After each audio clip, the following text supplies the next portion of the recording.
Testing, 1, 2. Testing, 1, 2. Sorry, guys. Testing. Testing, 1, 2, 3, 4. You're good?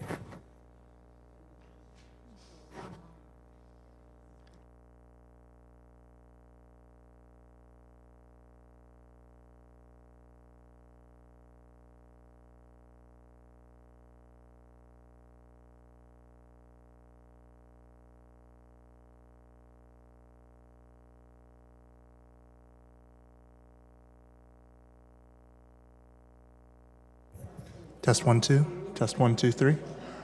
1, 2, 3, 4, 5. Check audio for video. Check audio. Audio check. 1, 2, 3, 4, 5. Check 1, 2, 3, 4, 5, 6, 7, 8, 9, 10. Check mic. Mic check.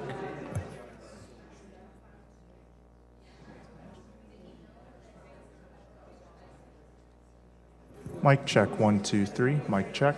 Mic check. Checking mic. Mic. All right.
on which the yeas and nays are ordered. The clerk will report the title. H.R. 1388, a bill to take lands in Sonoma County, California into trust as part of the reservation of the Lytton Rancheria of California and for other purposes. The question is, will the House suspend the rules and pass this bill? Members will record their votes by electronic device. This is a 15-minute vote. Oh, sorry, 5-minute vote.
This vote, the yeas are 404, the nays are 21. 2/3 being in the affirmative, the rules are suspended. The bill is passed, and without objection, the motion to reconsider is laid on the table.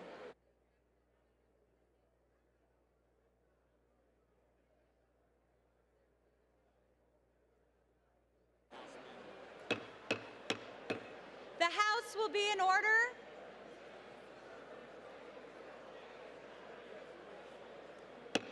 The House will be in order.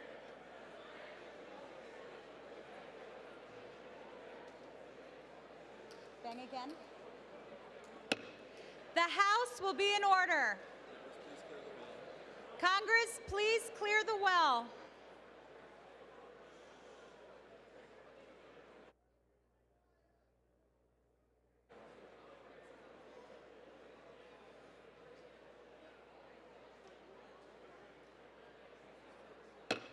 The House will be in order.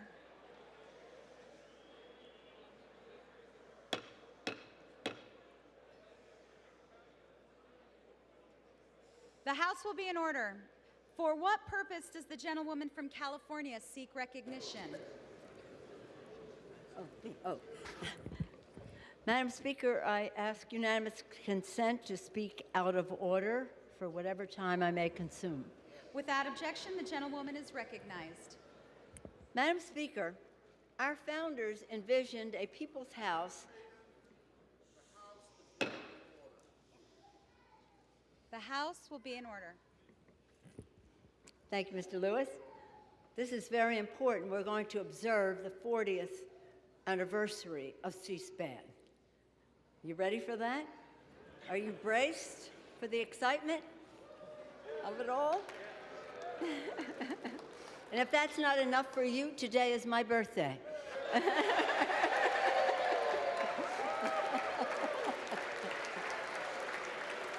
No singing, no singing, no singing, no singing.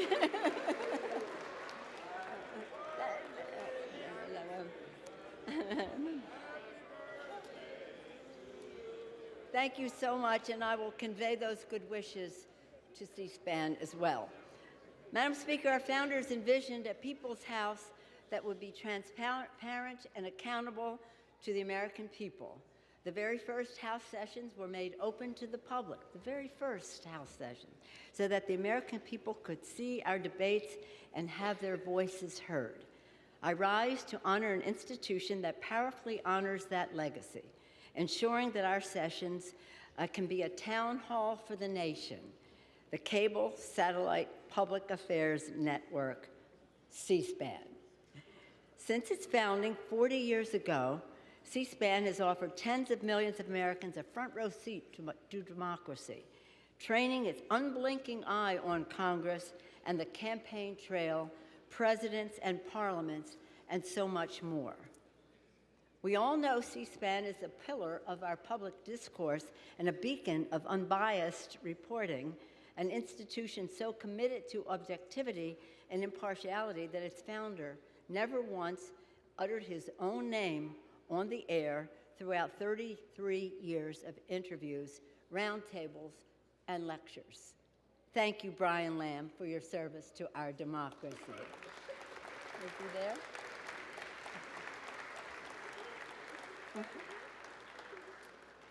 C-SPAN has not only exposed our public debate, it has enhanced our discourse, and in doing so, enriched our democracy, shining light on government to keep our leaders honest and accountable, educating and informing the public through gavel-to-gavel coverage, book TV, American History TV, C-SPAN radio, the video library, and interactive resources such as the C-SPAN bus. Let's hear it for the C-SPAN bus. And renewing the promise and purpose of our American democracy, a government of, by, and for the people. In his first speech, this is the first speech ever televised by C-SPAN, our former colleague, then Representative Al Gore, spoke prescient words about its power. Al Gore said, "The marriage of this medium and our open debate have potential to revitalize representative democracy, offering a solution for the lack of confidence in government. Our country has been strengthened by C-SPAN's progress to deliver on that promise, revitalizing our democracy so that people can have confidence that this institution works for the public interest. On behalf of the House of Representatives, well, I did want to tell you some C-SPAN stories about what children have said about what they've seen when they've watched Congress in session, but I'll save that for another day. On behalf of the House of Representatives, thank you to founder Brian Lamb and the entire C-SPAN family for your enduring contributions to the public debate and to our American democracy. Congratulations on 40 years. Madam Speaker, I'm pleased to yield to the distinguished leader, Mr. McCarthy. Madam Speaker, I want to thank the Speaker for yielding. I also want to wish her a very happy birthday. Madam Speaker, I rise to celebrate a milestone in the history of open and accessible government. Now, many of us here and across the country were first introduced as a child to how government works through our Saturday morning cartoons and Schoolhouse Rock, I'm Just a Bill on Capitol Hill.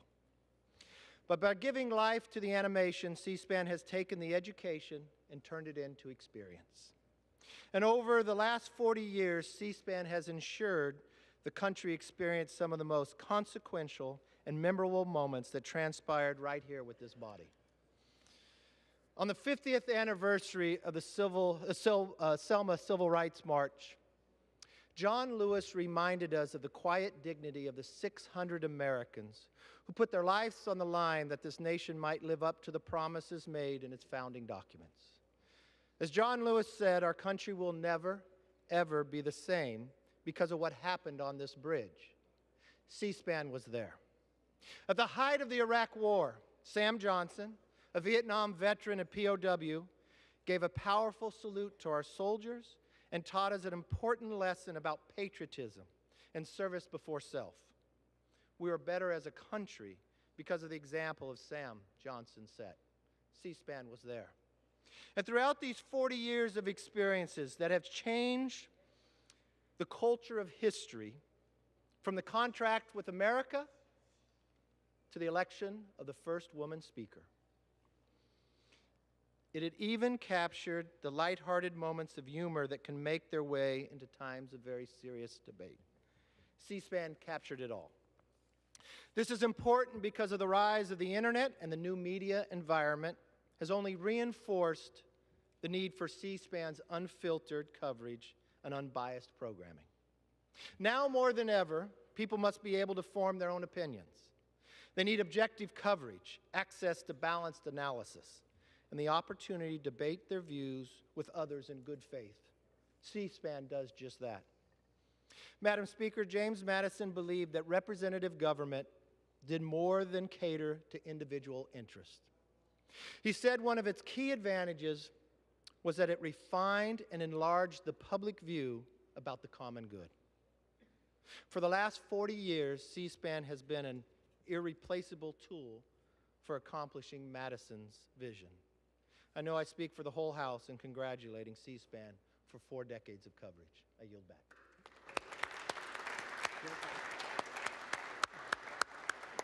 Yields back.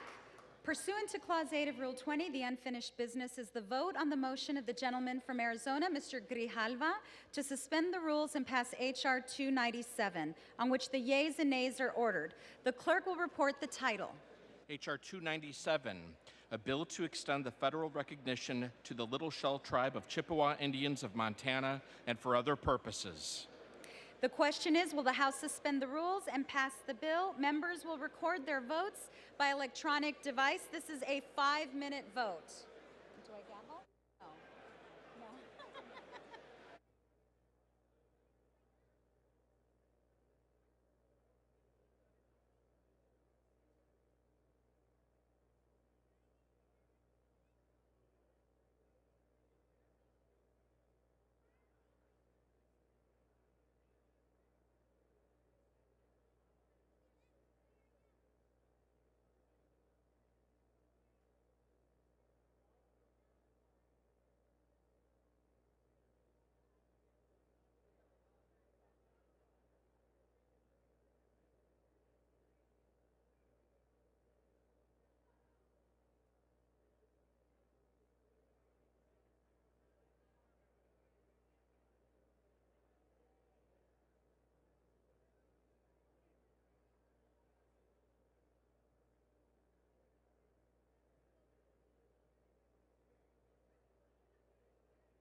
On this vote, the yeas are 403, the nays are 21.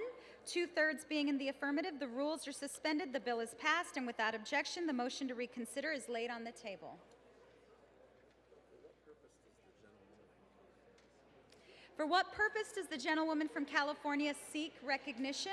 Madam Speaker, by direction of the Committee on House Administration, I send to the desk a privileged report for filing under the rule. The clerk will report the title. Report to accompany 5, resolution providing for the expenses of certain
The Subcommittee on Energy and Mineral Resources will come to order.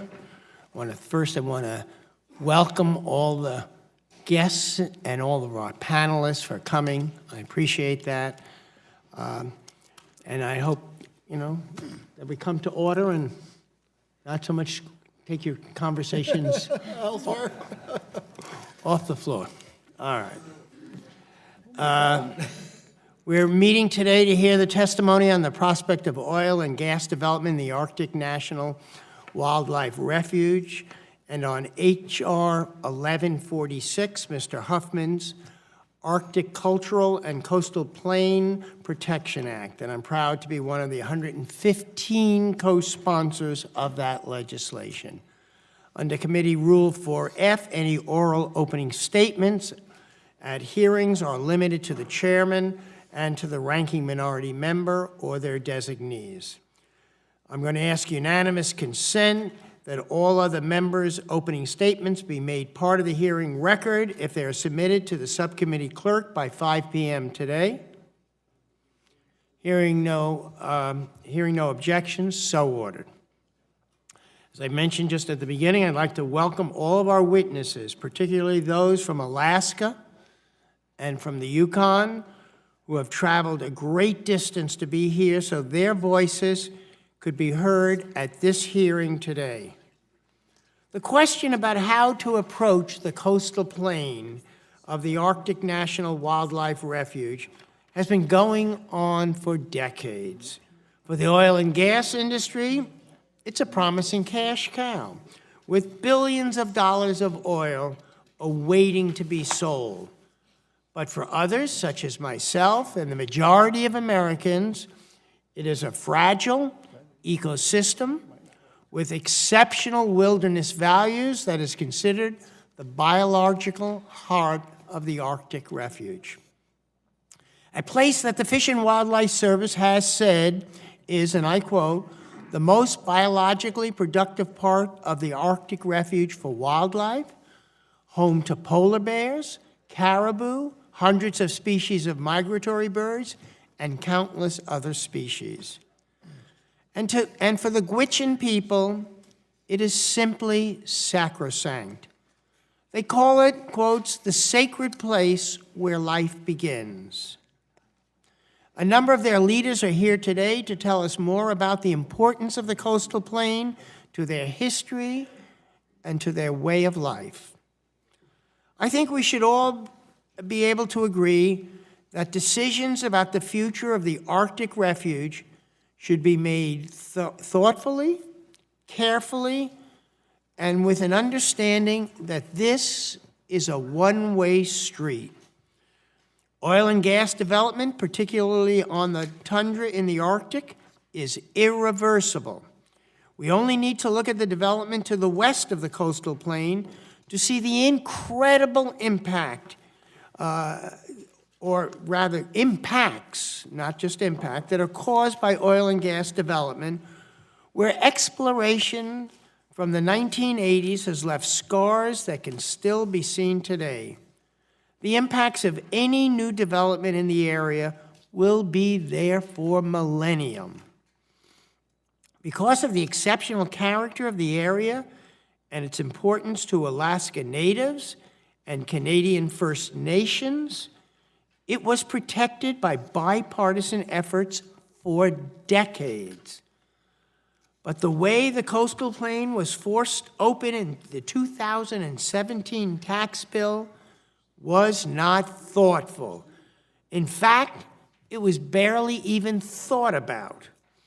This unrelated provision stuck into a tax cut for billionaires on the questionable rationale that it would help offset the costs, but in fact, the only way congressional Republicans have tried to pay for their tax bills at all is through this, but destroying a wilderness to get a $1 billion offset to a $1.5 trillion tax bill is clearly not about fiscal responsibility.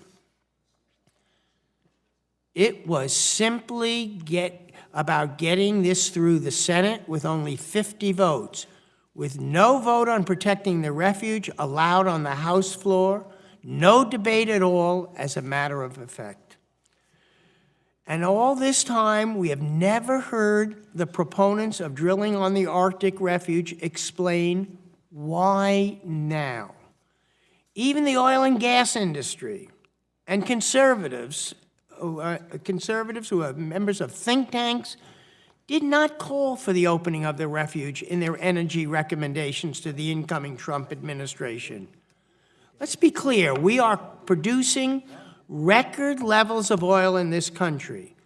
The biggest problem for the oil and gas industry is not trying to find enough places to drill. It's getting enough pipelines and dock space to be able to export even more than the 3 million barrels a day that we are currently shipping overseas. An economic analysis for the attorney generals of 15 states and the District of Columbia found that any oil produced from the coastal plain would not be used in the United States. Rather, it would be sold onto international markets. So, we should destroy a great American wilderness that is sacred to indigenous peoples so that ConocoPhillips or BP or ExxonMobil can sell more oil to China, India, and Japan? There is absolutely no need to open the Arctic refuge to oil and gas drilling. But it's as if the congressional Republicans were so out of new energy ideas, they had no choice but to recycle theirs from 15 years ago, whether it makes sense now or not. I will tell you that it doesn't make sense, and we should protect the Arctic refuge coastal plain and not hand it over to the highest corporate bidder. With that, I look forward to the testimony from our witnesses, and now I recognize the ranking member, Gosar, for his opening statement. I thank you for yielding, Mr. Chairman, and thank you for all of you that have traveled so far to be here today, especially those who have traveled all the way from the Alaskan North Slope. I myself have been to the North Slope, so I understand the distance and appreciate you taking the time to share your perspective on an important topic. Today, the subcommittee will consider a bill sponsored by my colleague, Representative Jared Huffman, known as the Arctic Cultural and Coastal Plain Protection Act. This legislation will eliminate provisions in the Tax Cuts and Jobs Act of 2017 authorizing energy development in the 1002 area of the Arctic National Wildlife Refuge. Alaska's North Slope contains an abundant supply of oil and natural gas and has long provided Alaska and the lower 48 states with affordable, domestically sourced energy. In addition to providing billions in revenues for schools and infrastructure and other public services, the oil and gas industry in Alaska serves as a significant source of employment, supporting nearly 1/3 of the jobs in the state. Nevertheless, the previous administration did everything in its power to make sure that much of the North Slope remained untapped, including the National Petroleum Reserve and the energy-rich region of the Arctic National Wildlife Refuge known as the 1002 area. Recognizing the potential for job creation, revenue generation, and increased domestic energy production, the 115th Congress acted, with support of the current administration, to open this small corner of the refuge for any energy exploration after decades of study and debate. When Congress established the refuge in 1980, it recognized the potential for oil and gas development in the 1002 area, also known as the coastal plain. This region, which spans just 1.57 million acres of the 19 million acre refuge, was specifically set aside by Congress for an assessment of its recoverable resources. The Reagan administration noted the region's capacity for robust production and recommended full energy development of the 1002 area, noting the need to balance this new development with access to the refuge for subsistence and recreational purposes. Congress limited surface development impacts to 2,000 acres. That's roughly 1/5 the size of the Dulles Airport. Once operational, energy production in ANWR is estimated to support between 55,000 and 130,000 jobs over the life of production and have the impact of $1.1 billion from leaf sales over the next decade. I would like to point out that not one part of the coastal plain region of ANWR contains wilderness. In fact, the region has been continuously occupied by the Inupiat people for millennia. The native village of Kaskovic is located within the coastal plain and is the closest neighboring community to any potential oil and gas development in the region. Notably, Mr. Huffman's legislation before us today makes no mention, not one, of the village of Kaskovic or the Inupiat people. That is why we, Committee Republicans, have invited witnesses representing the village of Kaskovic and the Inupiat communities on the North Slope to testify before us today. They own the land, they live and work in the coastal plain, and they are directly impacted by decisions made by Congress regarding the use of their land. Their voices are crucial to this conversation, and I look forward to hearing their testimony today. And with that, I'm going to yield the rest of my time to the gentleman from Alaska, Mr. Young. Thank you for yielding, and Mr. Chairman, I will copy the words of Mr. Gozar, because it was not a wilderness. It's never been a wilderness. And it was set aside by a Congress led by Mo Udall and John Seiberling, the leading environmentalists, for drilling when the Congress decided to do so, and the Congress decided it. I passed it out of the House 13 times. It's the right thing to do. And I'll tell you, Mr. Chairman, I want to believe the people, not the Gwich'in, because they're not the people. They're 400 miles away. I'm talking to the Inuits that live there. That's their land. It has always been their land. And to totally ignore them and any mention of their occupancy is wrong in this report, and including in your written statement. It's wrong. These are the Alaskan natives directly impacted, not the Gwich'in. That's my tribe. My wife was Gwich'in. My daughters are Gwich'in. We have a few Gwich'in that make a living out of this. By promoting something that's wrong, by saying we want to take away from their brothers, that's wrong. You've divided two tribes. Two tribes. Listen to the people who live there. If not, you're not representatives at all. That's all I ask you to do. Listen to them. Hear what they say. Not someone who's living in Fairbanks. It's not someone that has not killed a caribou in 10 years and probably doesn't have a license. That's wrong. Think about that when you say we want to save the culture. Save the culture of the people, not those that are foreigners or living away from the area. These are not the natives directly affected. With that, I yield back. I thank the gentleman. I just want to say that when you visit and see, you understand so much. And I want to thank the gentleman from Alaska for inviting us up 2 years ago. It was a fabulous trip, eye-opening, and I yield back. I will introduce today's witnesses. First, we have Ms. Bernadette Dumentif, Executive Director of the Gwich'in Steering Committee. Next is Chief Galen Gilbert from the Arctic Village Council in Arctic Village, Alaska. Then Chief Dana Tishatram,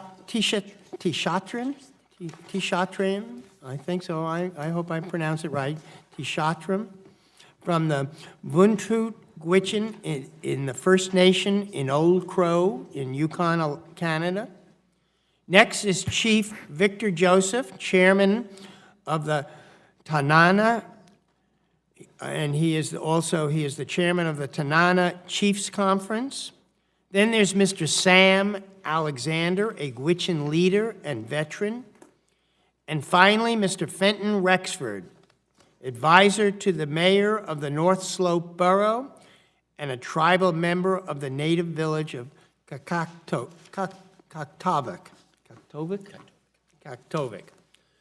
Let me remind the witnesses that they must limit their oral statements to 5 minutes, but their entire written statements will appear in the hearing record. When you begin, the lights on the witness table will turn green. After 4 minutes, the yellow light will come on.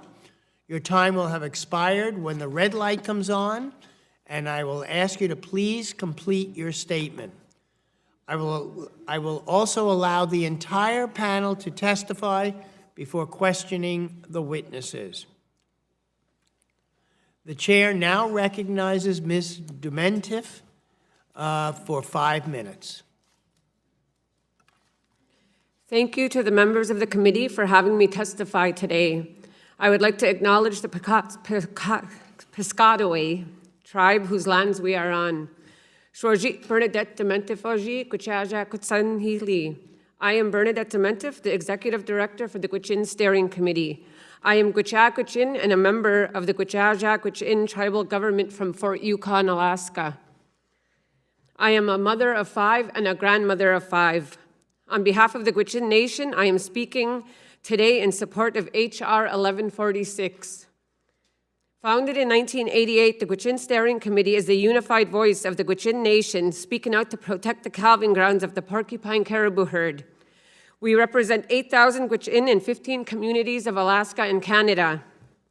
The coastal plain of the Arctic Refuge is the calving grounds of the porcupine caribou herd. Protection of the calving and nursery grounds on the coastal plain is a human rights issue for the Gwich'in Nation. Our human rights is protected by international law, which says, by no means shall a people be deprived of their own means of subsistence. Oil and gas activities on the coastal plain is a direct attack on the Gwich'in way of life and our human rights. We call the coastal plain Ejikwatsán Gwandai Godlit, the sacred place where life begins. This name shows the great significance of this area to the Gwich'in people. We are caribou people. We carry a piece of the caribou in our heart, and the caribou carry a piece of us in their heart. And there was a time when we were able to communicate with the caribou. There was a vow that we would take care of each other. To honor this, we have been taught that we must take care of the caribou, and in return, they will take care of us. The spiritual connection we have with the caribou is very much real. The survival of the Gwich'in depends on the survival of this herd. The caribou are the foundation of our culture and our spirituality. They provide food, clothing, and tools. They are the basis of our songs, stories, and our dances. The ancestral homeland of the Gwich'in and the migratory route of the porcupine caribou herd are identical. For thousands of years, we migrated with the caribou. We settled along the migratory route so that we could continue to live and thrive off of them. This area is sacred to our people, so sacred that during the years of food shortage, we still honored the calving grounds and never stepped foot on the coastal plain. Our elders recognize that oil development in the porcupine caribou herd's calving grounds was a threat to the Gwich'in people. In 1988, for the first time in over 100 years, our elders and chiefs gathered. They directed us to protect the calving grounds, which is known to you as the Arctic National Wildlife Refuge coastal plain. Our elders directed us to do this in a good way. That means to work respectfully, but not to compromise our position. And every 2 years, we come together to reaffirm our commitment to protect the calving grounds from oil and gas development. Protecting the coastal plain is protecting our identity and our human rights. It is our fundamental human right to continue to feed our families on our ancestral lands and to practice our traditional way of life. For us, this is a matter of physical, spiritual, and cultural survival. This is all interconnected. I am here today for my children, my grandchildren, and my future ancestors. It is their human right to have caribou. It is their human right to keep their identity. The porcupine caribou herd is the heart of our people, our food security, and our way of life. We are not asking for anything but to keep our identity and practice our way of life. Our elder Jonathan Solomon said, "It is the belief that the future of the caribou and the future of the Gwich'in are the same. Harm to the porcupine caribou herd is harm to the Gwich'in culture and millennia-old way of life. I ask that you quickly pass this legislation to protect the human rights and our way of life." On behalf of the Gwich'in Nation, I say thank you very much for having us. Masit Chow. Thank you very much. The chair now recognizes Chief Gilbert for 5 minutes. Good afternoon. My name is Galen Gilbert, and I am the first chief of Arctic Village. I am the son of Brenda and Gregory, the late Gregory Gilbert, and the grandson of Reverend Trimble and Mary Gilbert. I live in Arctic Village with my fiancée, Jessica, and our 3 daughters. Before I begin my full testimony, I would like to thank the chair and the committee for hosting us. The Net'ai Gwich'in of Arctic Village and Vinitai are part of a larger Gwich'in nation, and we stand united on this issue. The Net'ai have rejected both city governments and native corporations. We are governed by our tribal governments and live on 1.8 million acres of land that our tribe owns. We opt out of the Alaska Native Claims Settlement Act because we wanted to continue being tribal and landowners. Our way of life is based on our relationship to the land.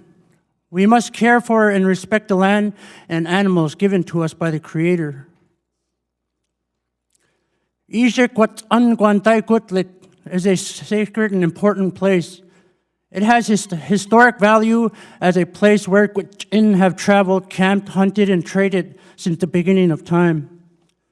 Our cultural practices are important to maintaining our identity, and a big part of that is our connection with the caribou. Development in the coastal plain is a direct attack on our Gwich'in culture. Just the idea of development is causing stress and fear in my village. The caribou that calf on the coastal plain are the primary source of our tribal members' subsistence. They make it possible for us to live within our traditional homelands. Caribou are the backbone of the Gwich'in life and culture. They provide for the physical, cultural, and spiritual health of my tribe. We take care of the caribou because we need them. I live in Arctic Village, and I speak on behalf of my people. Our way of life is dependent on the porcupine caribou herd. It's more than providing food. The herd provides a basis for our identity. Our way of life provides positive and social and emotional benefits that extend far beyond just putting food on the table. One of the most important values we have as a Net'ai is when a young hunter harvests their first caribou, they then take that meat and share it with everyone in the community. This act passes on our values and ensures good luck in their life as providers. Ijikwat'anguantaikutlit is not only a place of birth, it is also a place of peace. Our people have a story of my great-great-grandfather, the Jalti, who was a leader long ago. During a conflict between the Net'ai and the Nupiaq, the Jalti led the Net'ai north over the Brooks Range into the coastal plain. From there, he went to the coast alone to meet with the Nupiaq. At their meeting, he met the Nupiaq leaders, and they made an end to the war. Our stories tell us this is the last time there was a conflict between the Net'ai and the Nupiaq. The coastal plain is the most important natural, cultural, and subsistence resources to our tribe and to the Gwich'in people as a whole. It is not just a place on the map for our people. It is the foundation of our entire life. From it, we have our caribou, our stories, and our identity. For our tribes, this is not just an issue of the conservation versus development. We just don't see it in that way. This is about our conservation versus the desire as Native people to live the way of life that we choose. We choose to settle where we did because we know that is where the caribou go. We established our reservation to ensure we would keep our land and culture. In closing, our identity, culture, and our way of life are at stake. Like our ancestors, we will never give up. We will never stop fighting to protect the coastal plain. The animals that depend on it and the way of life, we speak for those that came before us and for that will come after. Arctic Village fully supports H.R. 1146, and I urge the committee to move this bill forward. We only ask for the right to live the way we have always lived, as the Net'ai Gwich'in. That's it. Thank you. The chair now recognizes Chief Tisha Tram for 5 minutes. Chairman Lowenthal, Ranking Member Gozar, members of the subcommittee and of the Piscataway-Conoy people of whose traditional territory we are on today. Masit Ho for the opportunity to speak with you in favor of this piece of legislation, which is critical to the future of my people. I notice in the paintings on your walls you have a buffalo people. Well, I'm proud to sit in front of you today as a caribou people, as Gwich'in. And nobody speaks on behalf of Gwich'in except our Gwich'in leaders. My name is Dana Tija Tram, grandson of Clara Linklater and old Peter Tija.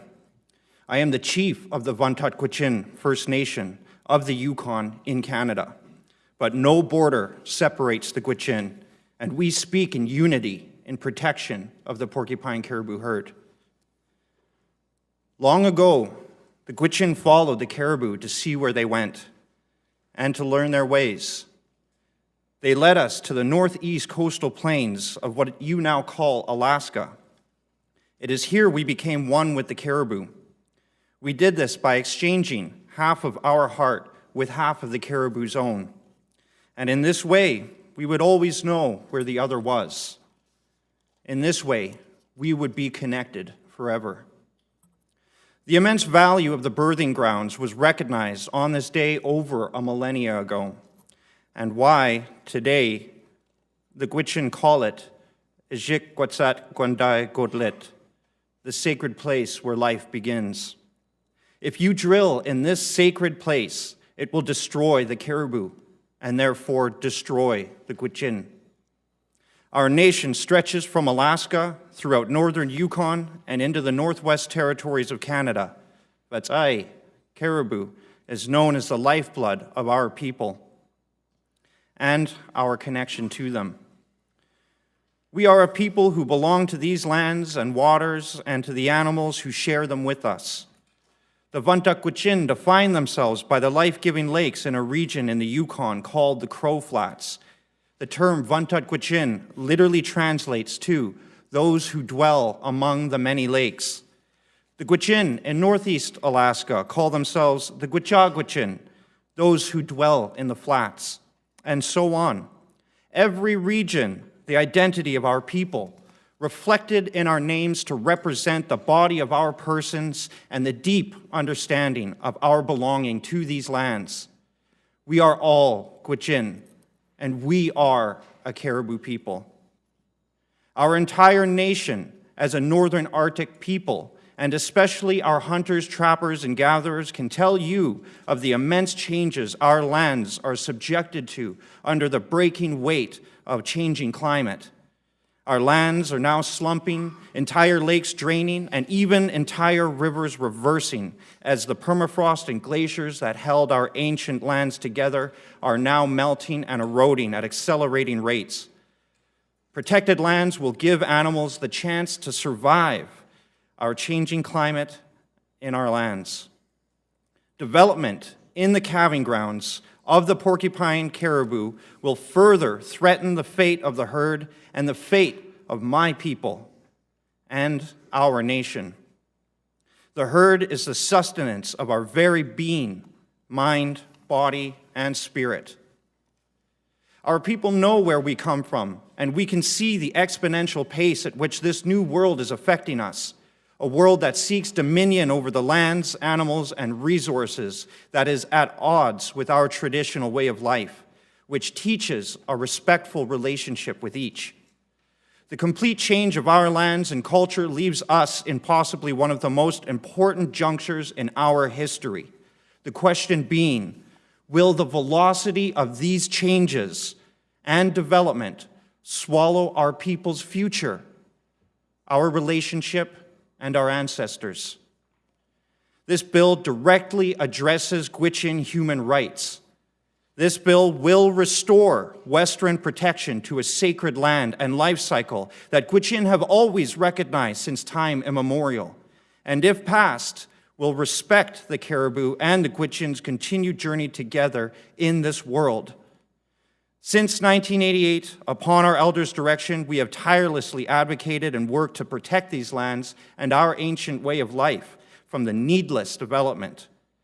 I am here today to testify that this development on the coastal plain amounts to the cultural genocide of the entire Gwich'in nation.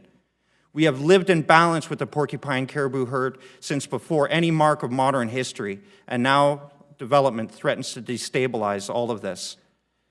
At one of the most important points in our collective human history, it is now your turn to stand with the Gwich'in Nation, the porcupine caribou herd, and these lands.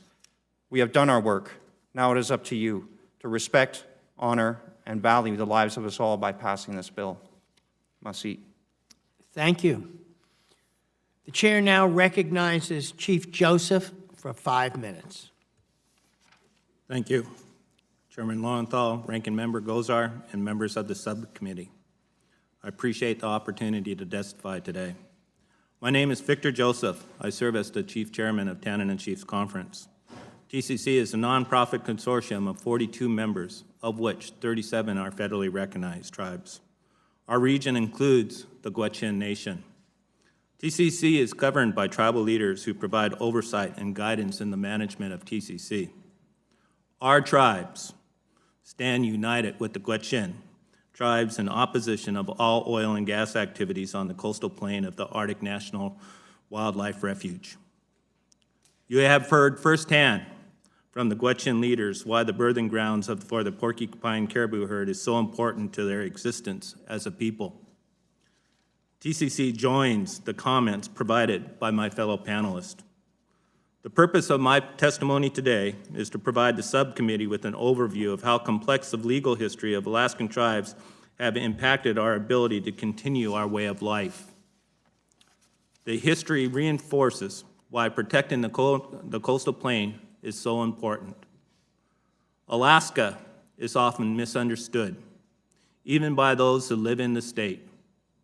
Alaska Native tribes have always existed and continue to exist, despite our lands being stripped from tribal sovereign authority when Congress passed the Alaska Native Claims Settlement Act, ANCSA, in 1971.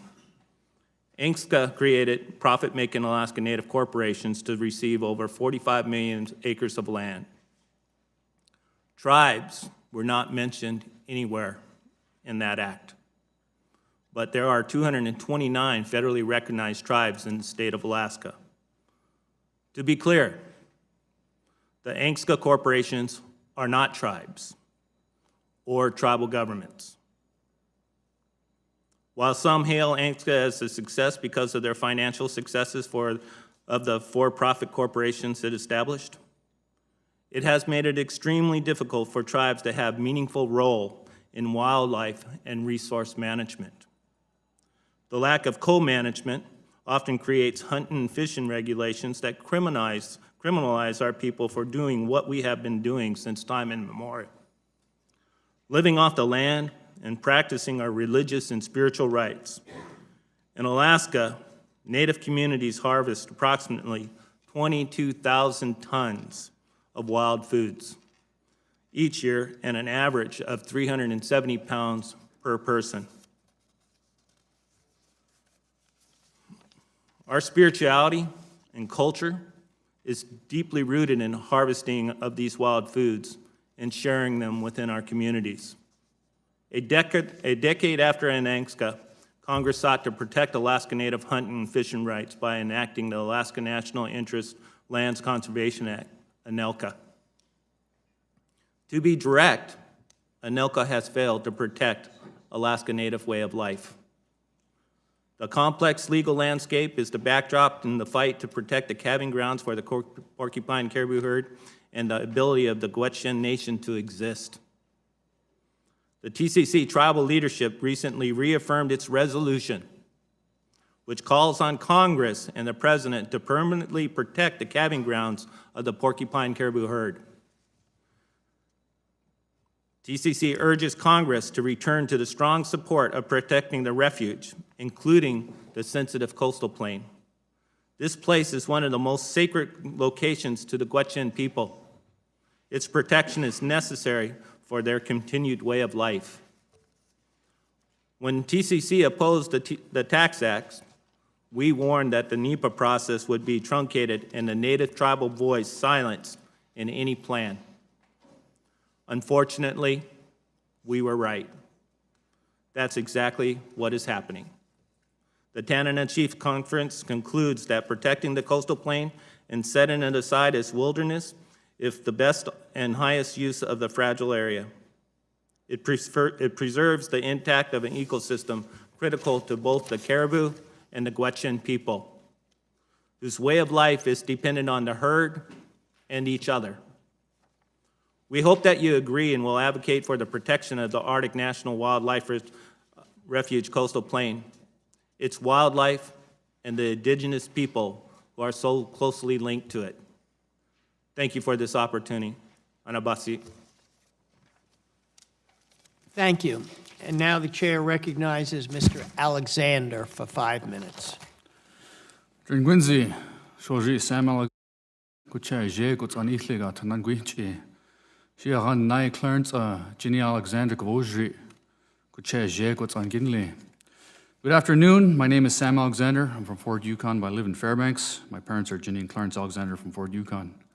Chairman Lowenthal, Ranking Member Gosar, and members of the subcommittee, Masi Cho, for the opportunity to speak to you in favor of H.R. 1146. Today I'm here to talk with you about why my people, the Gwich'in Nation, continue to fight to protect Arctic Refuge. As a prior U.S. Army Special Forces officer and a graduate of Dartmouth Tuck School of Business, my people have asked me to speak because of my experience with Western society. So why do we fight so hard to protect this land? The word Gwich'in means people of a place, and the refuge is one of the places we are from. Long before there was a refuge and long before there was a United States. The refuge is very close to my heart as it is the reason for my own existence. My grandmother was orphaned by diseases that wiped out her family and brought our tribe to the brink of extinction. She was able to survive because she left her home and went to live on the land that later became the refuge. There the land and animals provided for her. How do we repay the land for all that it has given us? As Gwich'in, we are bound by tradition to be stewards of the land, for it has provided us with so much. Stewardship of the land is a sacred duty, and as such, one that cannot be entrusted to corporations, even if they have the words native in front of them. Beyond our duty to be stewards of this land lay another powerful motivator. We protect this land because our connection to the land is the basis for our culture. What we eat, what we wear, the words that we use, our sense of time and space, all come from our connection to the land. Our connection with the caribou and all creatures of the land sustain our language. How we communicate the detailed directions needed to survive on the land go beyond general terms such as north and south, but instead incorporate the features of the land, such as traveling upriver, onchi, or down the river, oti. Our concept of time is based on the land's natural cycles. For example, we call the month of May Gulujri, which means the month of crusted snow. Of course, with climate change, we have started to see the crusted snow for which May is named now in April. Our knowledge of the land is best understood in the language. And yet we are at an inflection point with our language. We have fewer and fewer speakers every year, and knowledge is being lost. Recognizing this loss, the United Nations has declared this the Year of Indigenous Languages. These languages are recognized for the value that they bring to our understanding of the world. But beyond the accumulated knowledge and insight that Gwich'in language provides, it gives something more. Dikin Chik, our language, gives the Gwich'in people a connection to each other and our ancestors. We have place names that inform us and guide us. My father is from a place called Sho, which means happy, and you can see the light in his eyes when he speaks of this place. I've heard it said that there can be balanced development, but I must not understand what balanced means, because so much of the North Slope is already open to development. How is opening the remainder creating balance? The animals are already under stress with climate change impacting their lives now. As the temperatures stay near the freeze-thaw point, we are seeing more rain and wet weather. This is making one of the mainstays of the caribou diet, lichen, inaccessible as it's buried under ice instead of snow. Environmental stresses like this make protection of the calving grounds all that much more important as the caribou are facing the unprecedented stress of rapid climate change. And it's not just the caribou, but the fish and other animals as well. Drilling the refuge will exacerbate these changes. How do we know that activity in the refuge will impact animal behavior? Our traditional knowledge informs us. Once I was moose hunting with my father, an esteemed elder, and we were traveling along and he saw a bear in the distance and he put up his rifle like he was going to shoot it, and he dropped his rifle down, and I asked him why he didn't shoot the bear. And he said, bears are always in front of moose. And I thought to myself, what does that mean? I thought maybe he was tired. And we went around the corner, and a bull moose is standing right there. How could he know that? He knows that because he spent a lot of time on the land, and he learned from his elders our traditional knowledge. This is hard-fought knowledge and has to be very accurate in order for it to be of use. Our traditional knowledge helps us understand the behavior of animals in ways that Western science is only beginning to grasp. And this knowledge tells us that oil and gas development in birthing grounds of the porcupine caribou herd will devastate them. I asked my father what message he thought you needed to hear. He said, without the caribou, our tribe dies. He didn't say without more oil drilling, our tribe dies, and he didn't say without greater infrastructure and development of the land, our tribe dies. He said without caribou. The caribou bring life to the land. Without caribou, the refuge dies. And not just in Ijiklatsan, Guantai, Godlit, not just the coastal plain, we're talking about the entire refuge. So a choice must be made, and I hope you make the right one. Please pass this important piece of legislation. Masi Cho, di oppresso liber. Thank you. The chair now recognizes Mr. Rexford for 5 minutes. Chairman Lowenthal, Ranking Member Gosar, and the members of the subcommittee, I thank you very much for the opportunity to present my comments. My name is Fenton Rexford from Kaktovik on Border Island, also known as Border Island. I was born and raised there to speak to you on behalf of my people and myself. Kaktovik is the only community, the only village within the boundaries of the Arctic National Wildlife Refuge. We are the only village and community located within the coastal plain of Anwar. We agree the human rights of the Gwich'in people must be honored and respected. But there are many other tribes in Alaska with diverse interests in many resources, including caribou, birds, fish, moose, whales, seals, minerals, and even in oil and gas. Your legislation does not mention at all the human rights of the Kaktovik people. Kaktovik Mute. Your legislation does not mention the Kaktovik Mute at all. It doesn't mention the Inupiat people of the country there. What about our Inupiat human rights? We have human rights as well as the Gwich'in. What about our land, which have been our home since time immemorial, over 11,000 years? What about our resources? What about our interest in the porcupine caribou herd that we rely on as well as the Gwich'in? What about our voice? Do you intend us to disappear like you've done for the Havasupai, the Navajo, in creating the Grand Canyon? You legislated them out, and with this bill, 1146, you are legislating Kaktovik people out of this country or even existence. Our tribe has over 23 million of acres of homelands that we have inhabited and used for hunting, fishing, gathering, and raised our families for 11,000 years. From continental divide in the Brooks Range to the Arctic Ocean, from the Savanaktuk on the west, well into Canada, into the east. Then the federal government showed up. 1867, the United States purchased all of Alaska from Russia.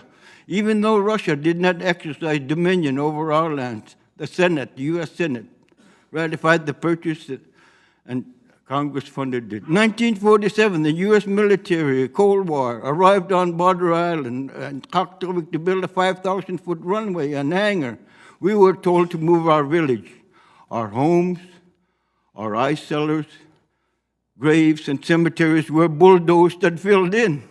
In 1950, the Department of Interior sent a game warden to Kaktovik and told my grandfather, you are only going to be hunting one sheep and one caribou. And this is 70 years ago. 1951, the village of Kaktovik and most of our island was withdrawn from military, Public Land Order 82. In 1953, the military directed our village again to move the second time. In 1957, an application for the withdrawal of land to create the Arctic Wildlife Range was filed. And the first group to propose a withdrawal was the Sportsman Hunting Group from another region of Alaska that wanted to protect their interest in our region. In 1958, the Congress passed the Alaska Statehood Act, which did not even protect our interests.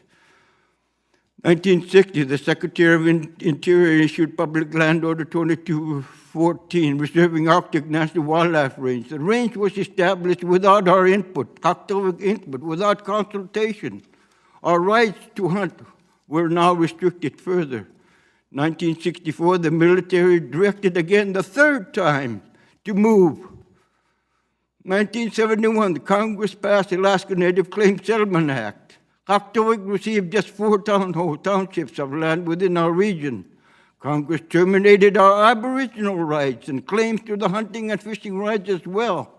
1980, Congress passed the Alaska National Interest Land Conservation Act, which renamed Anwar Refuge and increased the size of the refuge and imposed new restrictions on hunting and access and fishing and access to the land and gathering food for the people.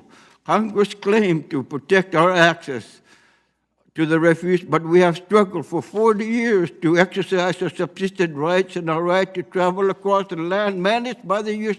Fish and Wildlife Service. Once again, the interests of the outside conservation groups have trumped the interests of our people. We have spent over 40 years lobbying Congress to allow oil and gas leasing within the coastal plain. Even leasing on our own native lands requires the act of Congress. Since the federal government showed up 152 years ago, the outside groups have used the federal government as a tool to assert their own interest in our land. To protect our interests, we have formed a powerful government and a voice, the non-governmental organizations, the voice of the Arctic Inupiat, to make sure that all our activities within the region return benefit to our people and our communities. So as Inupiat, we maintain our traditional values. Our culture continues to evolve and adapt to the changing world around us. We are not an exhibit in a museum, nor should the lands that we have survived and thrived for centuries be locked away for the peace of mind from those from faraway places. This school of thoughts amount to nothing more than green colonialism, a political occupation of our lands in the name of environment, while others exploit the idea of wilderness for economic gain. I want to end this by saying my grandfather was told in 1950, before I was born, you are allowed only 1 sheep and 1 caribou. And he said this, and I quote, Andrew, he's seen much happiness over his life because they've been living there for many years, and then the evil day came, troublesome happening beset him, and deep worry over the existence of his people. It was the only trouble, he said, we have ever had in our own long living at border islands. Strict game laws had been imposed upon him and his people. Our Aboriginal rights have been taken away. This is 50 years ago, and he sighed, maybe someday. And today's the day the game warden will see things our way and protect our way of life as well, because we have human rights as well. Thank you very much. Thank you. I want to thank the panel for their testimony. I want to remind the members of the committee on Rule 3D, impose a 5-minute limit on questions. I'm going to now recognize members for any questions they may wish to ask witnesses. I'm going to recognize myself for 5 minutes. All right.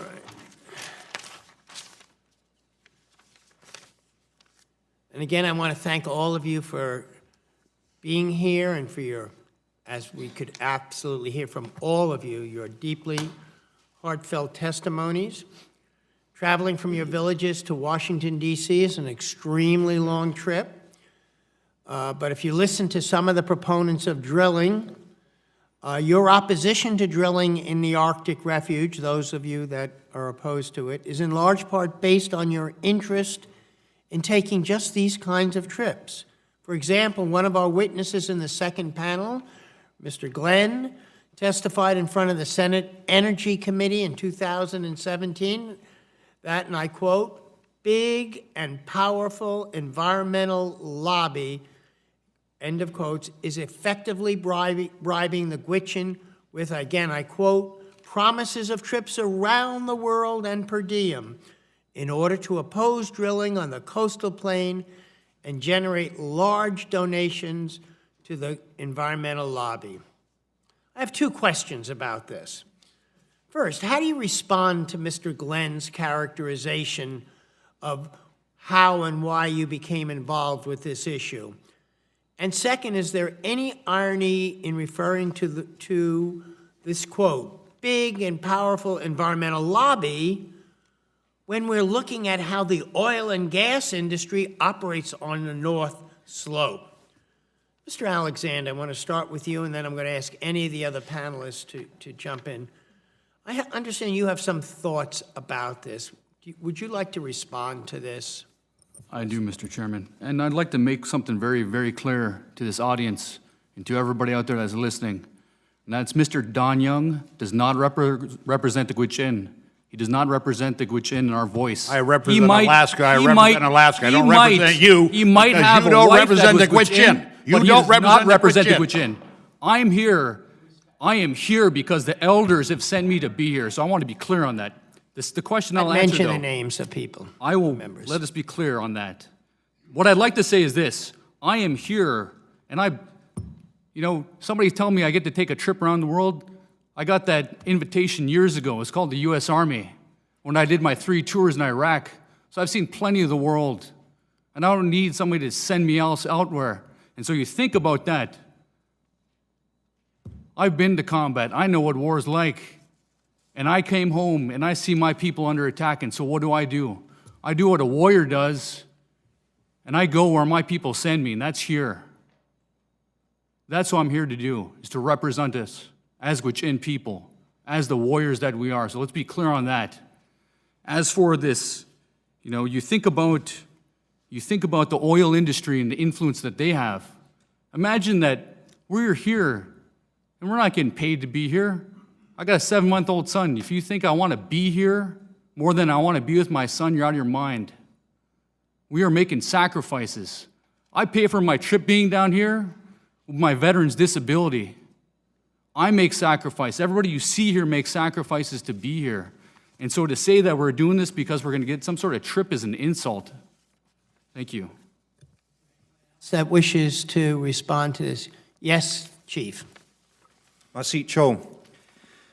These comments that you had made known are completely convenient for their own prerogative and are wholly inaccurate. And I can tell you as a people that come from a very accurate oral history that spans back to the time of woolly mammoths, who can actually point out to scientists where they will find these fossils, and they are found. That it was not long ago where Myra Ch'o, an elder of our people, was approached. Her and another elder were approached by hunters when planes were flying into our territories, scaring our animals, bringing our hunters back with nothing. And they came to our 2 elders and asked of what they should do. And it was these 2 elders who called the first gathering of our people in 100 years. And from this born was the biannual Gwich'in gathering, which we still meet at today. This has nothing to do with environmentalists. This is spearheaded by Gwich'in, for Gwich'in. But really, this leads to a larger point, is that this is a canary in a coal mine, because what this issue really speaks to is a displacement of value, because these caribou are in effect, and for all respectful purposes, are a renewable energy source. All you have to do is leave them alone. And to go into this area, which they have used for 2.1 million years, and set up shop would be paramount to trading cold fusion for a tank of gas. And I believe that all of us together as people have far more ingenuity than reductionist thinking and actions such as this. Masit. Thank. It's okay. I'm just playing with my buttons here. I now recognize the ranking member, Mr. Gosar, for 5 minutes of question. Thank you, Mr. Chairman. Now, the previous administration took any action they could to lock up oil and gas development on the North Slope. For residents of the region, this meant lost job opportunities and lost revenues. For the U.S., this resulted in an increased reliance on foreign oil imports, often from unfriendly actors. As a matter of fact, my colleague, Mr. Huffman's home state of California, currently relies on foreign resources, mostly from Saudi Arabia, to meet over half its rising demand for oil. If you take a look at the chart on the screen, you'll see that California has been steadily importing less and less domestically produced oil from Alaska and has instead increased their dependence on foreign oil from 5% to 57% over the last 30 years. Yet my colleagues want to lock up energy development in the 1002 region and further our reliance on foreign oil imports. By the way, I just want to make sure that this chart is a product of California Energy Commission. I think there's a misconception about the scale of production we're talking about here relative to the vastness of the Arctic National Wildlife Refuge. If you look at the second slide, you'll see how ANWR and the 1002 area compares to the continental U.S. Within the orange area, way up there in the upper right corner, you'll see how ANWR and the 1002 area compares to the continental U.S. Within the orange area is where the oil and gas development is now authorized. Surface impacts cannot exceed 2,000 acres, which is 1/5 of the size of the Dulles Airport. Now, Mr. Rexford, we've heard testimony today about concerns surrounding the potential impact of energy development in the 1002 area on local native populations and subsistence. In fact, the bill mentions the Gurwitchin people by name, but does not mention the village of Kachovic. How close is your village to the 1002 area? Thank you for the question. We are right smack dab in the middle of 1002, the only village and community located within the Arctic National Wildlife Refuge. Can we have the slide put up just so that everybody has reference?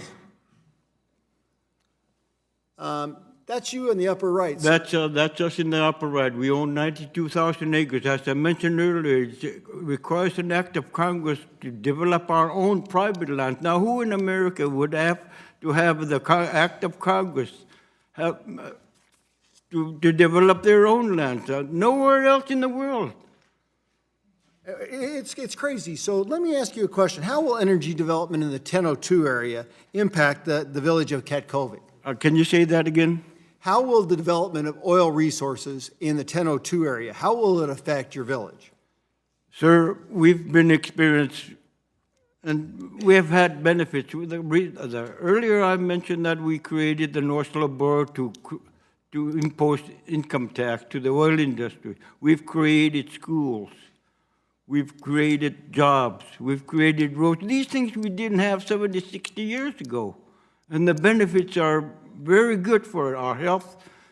Is good. You know, we have education, higher education, so the impact is for the benefit of our future generation of Caucasians. So I want to ask you again, looking at this slide, that's your village in the upper right corner. Is there any other village close to that?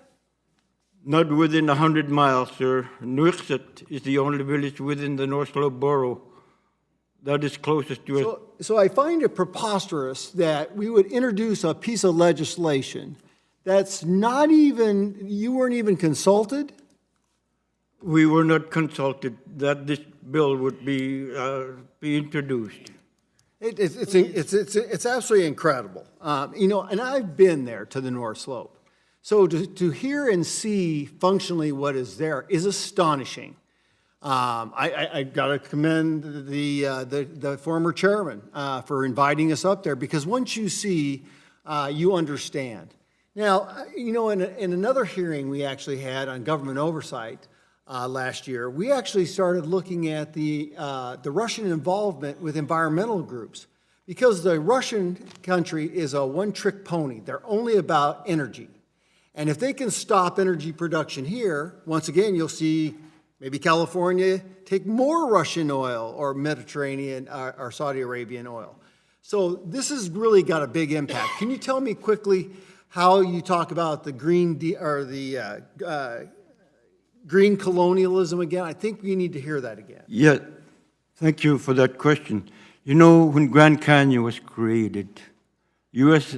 Congress legislated them out of existence. Another example, Glacier National Park. Another example, the dam, the first dam that was created in California, kicked out and killed a lot of Indians legislatively. So this legislation is proposing to legislate us out, make us out of non-existence in the bill, and I find that very insulting. I think.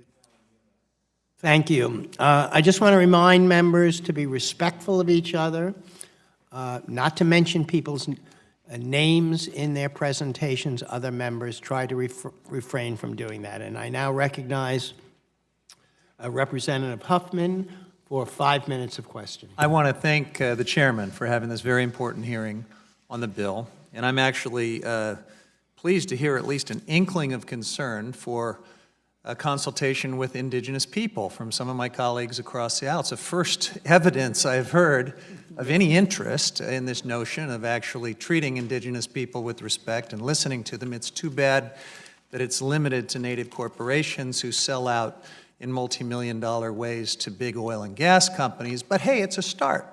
Maybe we can build on that and include all native and indigenous people. And I want to thank our witnesses today who have traveled so far to join us and tell their story about the importance of the coastal plain, about this very sacred place to you, about this sacred way of life to you and your ancestors.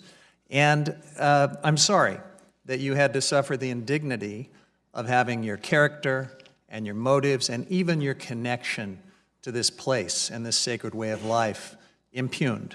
That's very unfortunate that you had to hear that, but I'm grateful that you're here. And I think the question before us is if the federal government, our government, is going to protect one of the last great wild places on earth, a place that solid majorities of the American people want us to protect, whether we're going to honor the communities that depend on this very special place, or if our government is going to be responsible for its destruction by auctioning it off to big oil. So it's a question of whose side we're on, indigenous people or industrial profit. And one of the talking points that we always hear for those that want to drill is about the limited footprint. You saw a very carefully constructed slide just a moment ago to try to make this point. They talk about how it's only 2,000 acres out of 1.5 million. They say it's nothing more than a postage stamp, but this talking point is incredibly misleading. It's hard to say if it's intentional or if people just don't realize what 2,000 acres of oil and gas infrastructure actually looks like. And so let me show you a chart that actually attempts to depict that. And I want to draw attention to what I hope we can cause to appear on the screen here. It's behind me. Oh, okay. We're going to go old school here. We're going analog. All right, so if you can see the black lines on this map, these are roads and pipelines. Okay, there's over 200 miles of them. They stretch like a spider across the entire coastal plain, end to end from the coast to the foothills. There are gray boxes on this map that depict drilling pads. There's nearly 24 of those. They're spaced according to state-of-the-art drilling technology. And what people don't realize when they hear 2,000 acres is that 1 mile of road only covers roughly 7.5 acres. 100 miles of road only covers 750 acres. But it creates a 100-mile-long barrier and a 100-mile-long scar on the landscape. And I want people to take a good look at this map and understand this is the development that we are talking about in the coastal plain. It's not low impact. It's not a tiny corner of the coastal plain. This is a 200-mile network of roads that will completely destroy its current character, the character of one of the last great wild places on earth. So my question is, could any of you discuss what the impact of this oil and gas infrastructure development would be, and this road network on the coastal plain? What would it mean to you? Yeah. Masit, for the opportunity to speak. I can tell you unequivocally that it will do irreparable damage in which we will never recover from. And I've spoken with hydrologists, geologists, geoscientists, biologists in this work, and it's a resounding no from every one of them. I wish I had the time to stress the percentages and the birthing rates, and to destabilize that would be to put into question the fate of the last largest land animal migration and healthy caribou herd in the world. And just for your information, the lower 48 just lost another caribou herd as the last female has now been taken into biologists. And so lower 48 no longer has a single caribou. This is it. This is our only chance in this very, very opportune moment of history and time. I'll see. Anyone want to add to that? I would like to say that it's going to destroy our identity, our way of life, and our food security. This is where they calve, this is where they give birth, and this is the most sensitive area. All right, thank you. Mr. Chair, I believe it's important to listen to these local voices regarding the impacts of oil and gas development and what that will mean to the coastal plain and the way of life that it sustains. This is not a postage stamp. It is a bullet through the heart of America's Arctic refuge. With that, I yield back. Thank you. I now recognize for 5 minutes Mr. Young. Thank you, Mr. Chairman, and I'll stick by my guns. When I'm in the chair, the witnesses will not mention my name, because I did not mention theirs. You bring them out of order. I used to sit in that chair. Is that understood?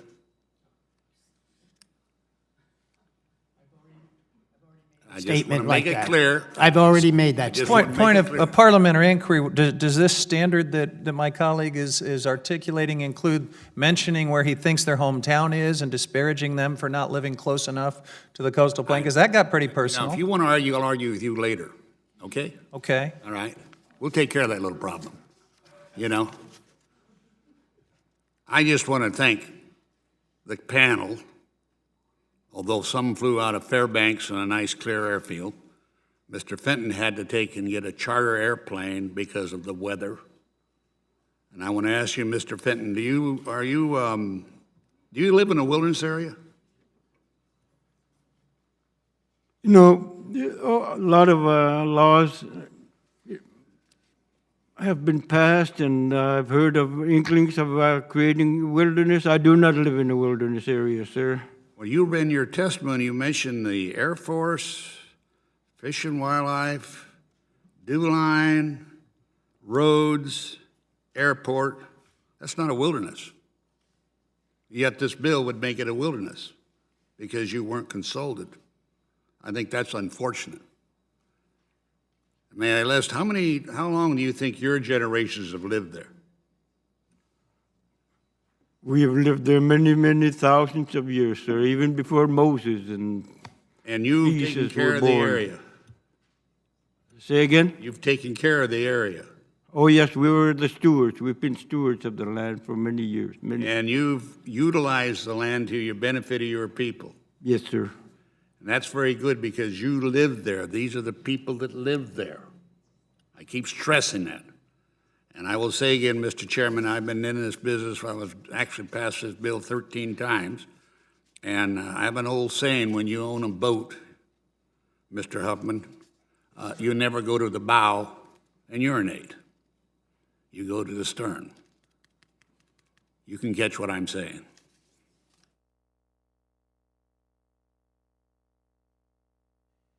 The chair now recognizes Mr. Levin for 5 minutes of questioning. Thank you, Chair Lowenthal, and thank you again to our witnesses for traveling so far in order for us to hear your testimony today.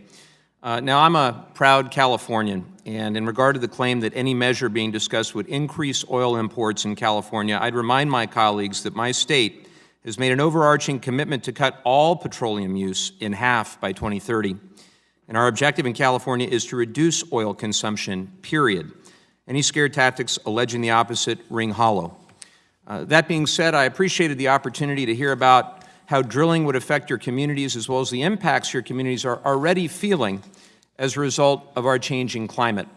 Similar to the Arctic, climate change is impacting the continental United States, including in California. Climate change is driving more intense wildfires, increase in more severe droughts, and stronger storms.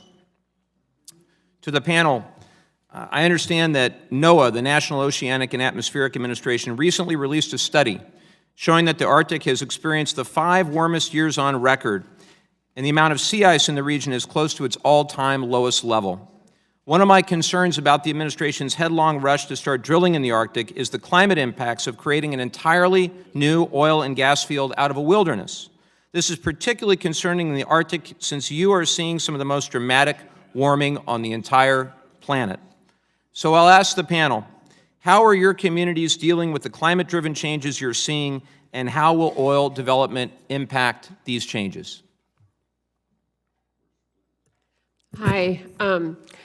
Well, we are experiencing something that I've never seen before, our ticks in our caribou and our moose. And we have 33 coastal communities that are falling into the ocean. Our elders are very concerned with the changes that we're experiencing because they've really never seen it before. So, you know, we are starting to gather and discuss these issues because we're living them daily, and we're not sure like how to deal with it. It's like we're thawing twice the rate as the rest of the world, and this will not help us whatsoever. I think it's going to add to the you know, the negative impacts that we're already feeling. Go right ahead. If I may as well, one of the largest ways that we can weather this is to have large swaths of lands to help our animals actually survive the changes. Because, and I appreciate the question, because we are the experts of living in these areas for 20,000 years or more. And we are already seeing mercury seeping from the Richardson Mountains. We can find mercury in our fish. We can find the slumping of our lands, the draining of lakes, and there was a river that reversed in the Yukon as well. So how do you prepare for something like that? It's all of us working together, and that includes the animals, because some of this, and a lot of it, will be irreparable and unchangeable. The best thing that we can do to survive as an indigenous people are to have protected lands and to protect the animals that have nursed us through an ice age, who have brought us the strength that we have today. That is the way that we are going to weather this storm. It's together, and that includes the animals. Merci. Go right ahead, sir. Please. When we think about climate change and the impact that it can have on animals, we have to think about all of what we're experiencing in Alaska. It's just not on the coastal plains that we're experiencing. We're also experiencing it in the interior. There's a lot of bank erosion that's happening on the main river streams and even in the creek beds, which is changing the way that we live off the land. We're seeing a lot more of our traditional hunting camps and fishing camps go away. I was talking to our friend Mr. Fenton earlier, and we were speaking about the impacts of climate change up on the coastal area. And it's significant. It's significant everywhere, and in Alaska, we're experiencing it more than others. So despite the incredible importance of the coastal plain, the Trump administration seems intent on making leasing there into a test run for how fast they can complete an environmental impact statement. They're rushing to meet arbitrary internal deadlines and to get a lease sale done over 2 years early. And I understand that the administration's draft EIS says communities would not experience significant restrictions on uses of the area. Could anyone on the panel explain whether or not you think the EIS is correct in its findings? Thank you. Thank you for the question. When I look at the NEPA process and the ANELCA 810 intent, that has been greatly undermined by the fast-tracking process that's been put in place, and we can count through it many times. One of the reasons for the ANELCA 810 was to make sure that it protected Alaska Native rights and all those people that could be impacted on any potential development. That was the key. From that point, when we look at the NEPA process and we look at the analysis that was done in the EIS for the ANELCA 810 or the ANELCA 810 analysis, it left out the Gwich'in. You can't just put this to a certain location that was so neatly done on a map. It's only impacting this group of people right here because I'm closer than you. What we're talking about is the full impact and the impact on all the Native people that rely on the resources within that area. The caribou don't know no boundaries. They have a migration pattern. That migration pattern is really essential, and it goes through the lands of these people that we're talking about the Gwich'in. When the Gwich'in depend on the caribou. We're out of time right now, but I want to thank you so much for traveling so far to be here with us today. Thank you. Mr. Hearn, you have 5 minutes for questions. Thank you, Mr. Chairman. Republican leader, Mr. Gosar, thank you so much. And for witnesses for being here today on the topic of the Arctic National Wildlife Refuge. As we all know, this topic is of great importance as the oil and gas sector has historically served as a significant source of employment, revenue, and reliable energy for the state of Alaska and the Alaska natives. However, here in Washington, people often talk about things they know very little about, and do not allow the true experts in the field to discuss their views on important topics. To save myself from making this same mistake, I'd like to yield my time to a gentleman who has a great deal of knowledge on this topic, Congressman Gosar. Well, I want to put the my second slide up there. Can we please? Third slide. Third slide. You like that? The vast blue? Yeah. So, let's, is this the third one? Okay. So look at the size. Look at what was detailed over here on this map. And now concentrate it very smallly up there in that upper right. So now I'm going to ask a question, and I'm going to ask very carefully, starting from the right, working to my left. Is the caribou herd smaller or bigger now? Thank you for that question. You know, the caribou, there's several caribou herds in the Arctic. There's the Western Arctic caribou herd, the Central Arctic caribou herd that are neighbors to the porcupine caribou herd. These two central and porcupine herds commingle. Central herd, caribou herd have been collared. They go into Arctic village. They go down south. So why aren't they worried about the Central Arctic herd as well as the porcupine herd as well? Because the porcupine is not the only herd. They've increased. They've increased, and there was a recent report that the porcupine caribou herd increased. And I just want to emphasize again, porcupine is not the only herd. And then there's Central Arctic herd, and they commingle. They mix each other up. Sometimes porcupine herd go over to the Prudhoe Bay fields and stick around there for a while. The Central Arctic herd would go south and migrate and hang around the Arctic village.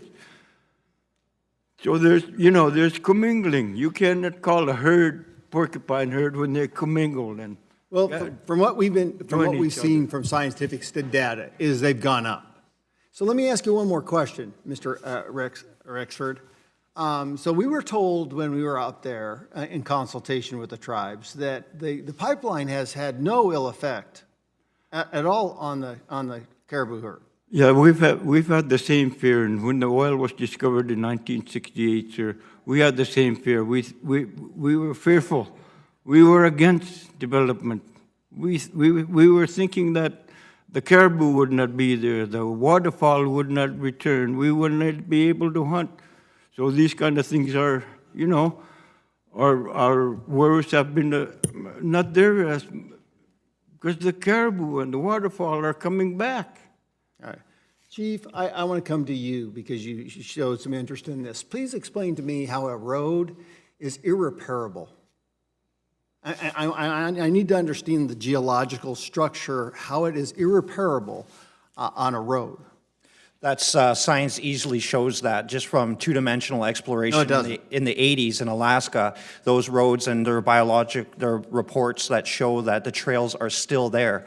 And as a people that live in the same area with permafrost, even driving a four-wheeler over this very sensitive areas can kill some of the flora that these caribou need to eat. It's some of the highest nutrients in the grasses in this area. So once again, I'll come back to you. Is the herd increasing or decreasing?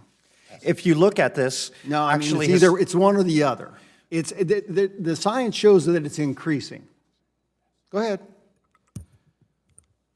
porcupine caribou herd has been growing because we're picking up the remnants of the central herd because they're trying to leave their polluted homelands and live under the stewardship That's of the once again Gwich'in. hearsay. That's not scientific fact. Unfortunately, you got to give me something more on science because It's what traditional you're knowledge. not. It's not.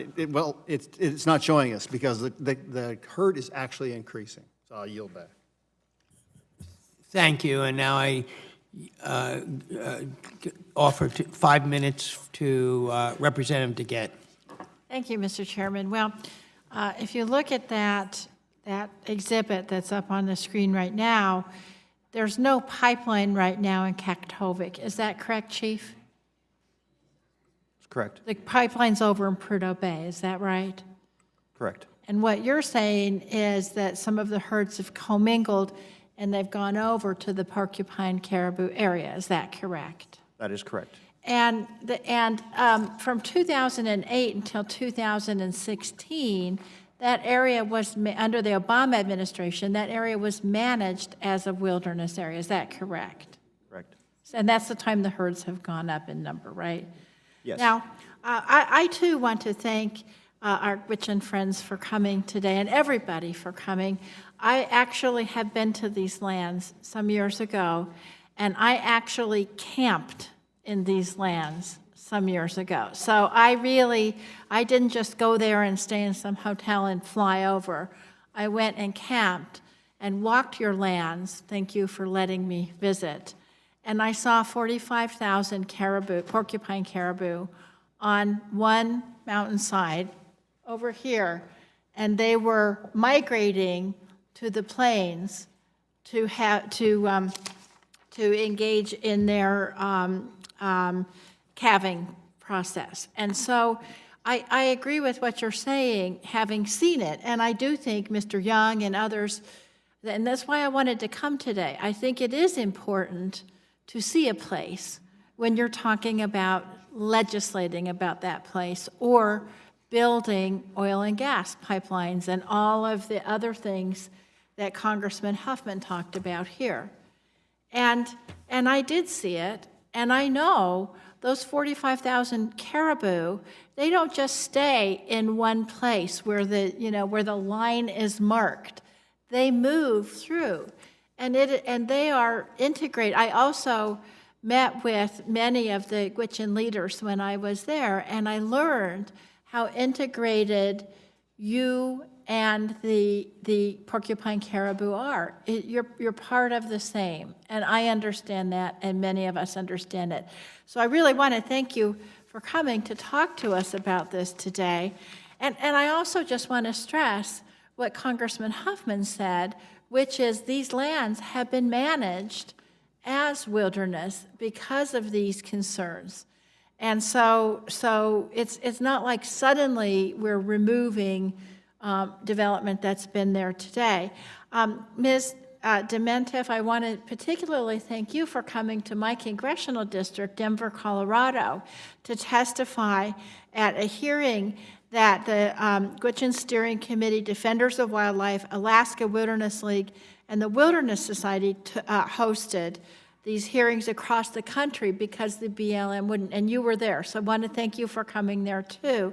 And Mr. Chairman, I'd like to ask unanimous consent to enter for the record the community hearing that was held on March 7th for the ANWR in my district.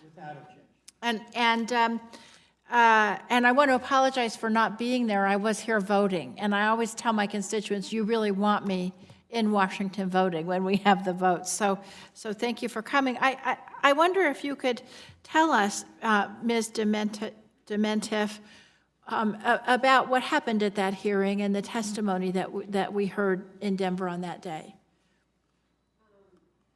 Sorry. Thank you. And it was really nice visiting your state. We had, there was not one person testified in, that wanted to open such a special place.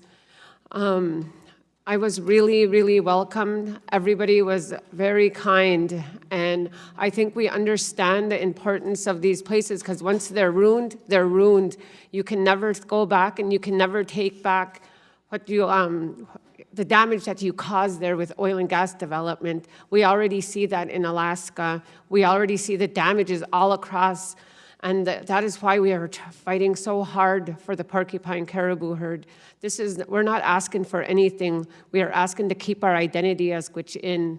But your state was very kind, and all of them, not one person testified to open this area. Mr. Alexander, can you just explain for the record about the road, why the roads, I think it was you, or maybe Chief, it was you.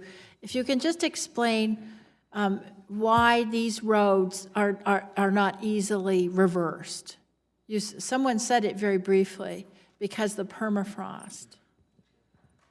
The tundra is a very sensitive place, and I don't know if it's understood well, but the changes and the impacts of something on the tundra, they last for decades and decades. You know, when I served in the military, we understood the impact in the areas that we operated in, and Alaska has had there's been a large footprint of military involvement in the state because, you know, as you know, it was invaded in the 1940s.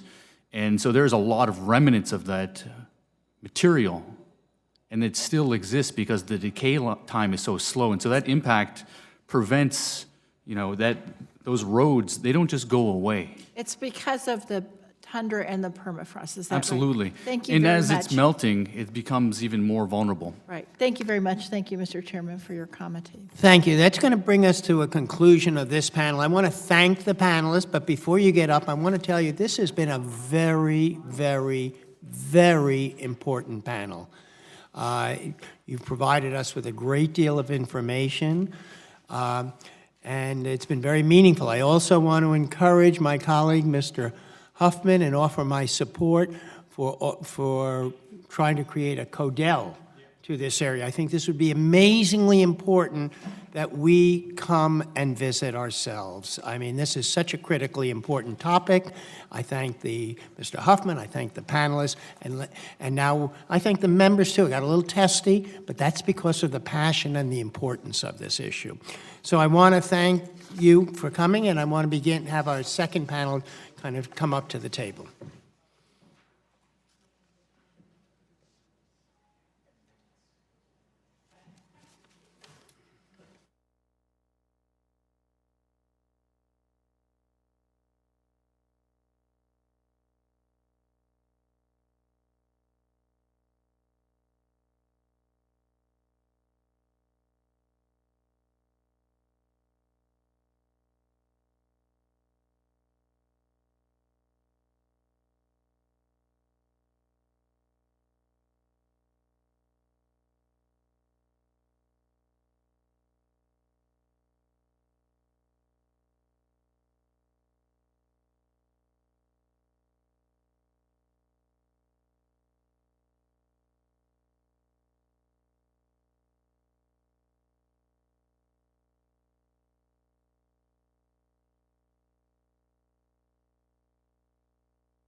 First, on the panel, I'd like to introduce the panel. We have Bishop Mark Latime.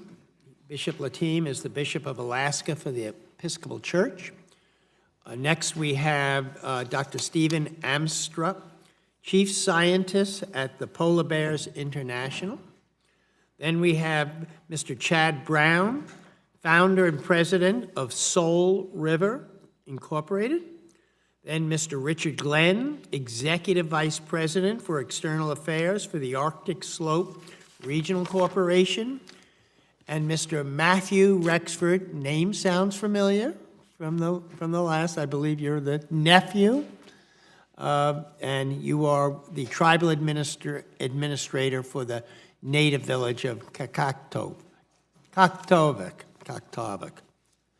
Let me remind the witnesses that they must limit their oral statements to 5 minutes, but that their entire statements will appear in the hearing record. When you begin, the lights on your witness table will turn green after 4 minutes. The yellow light will come on.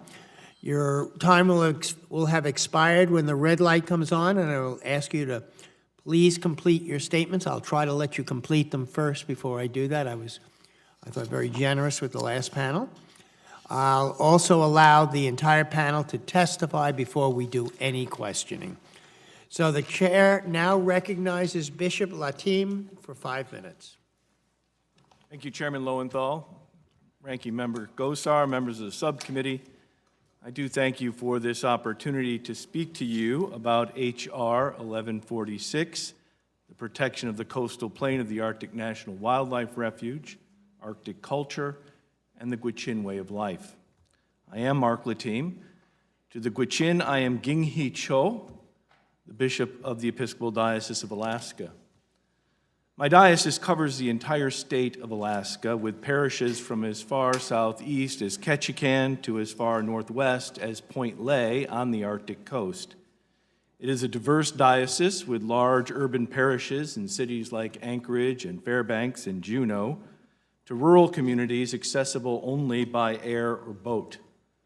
Most of my Episcopal communities, however, are found in villages throughout the interior, many of which are Gwich'in.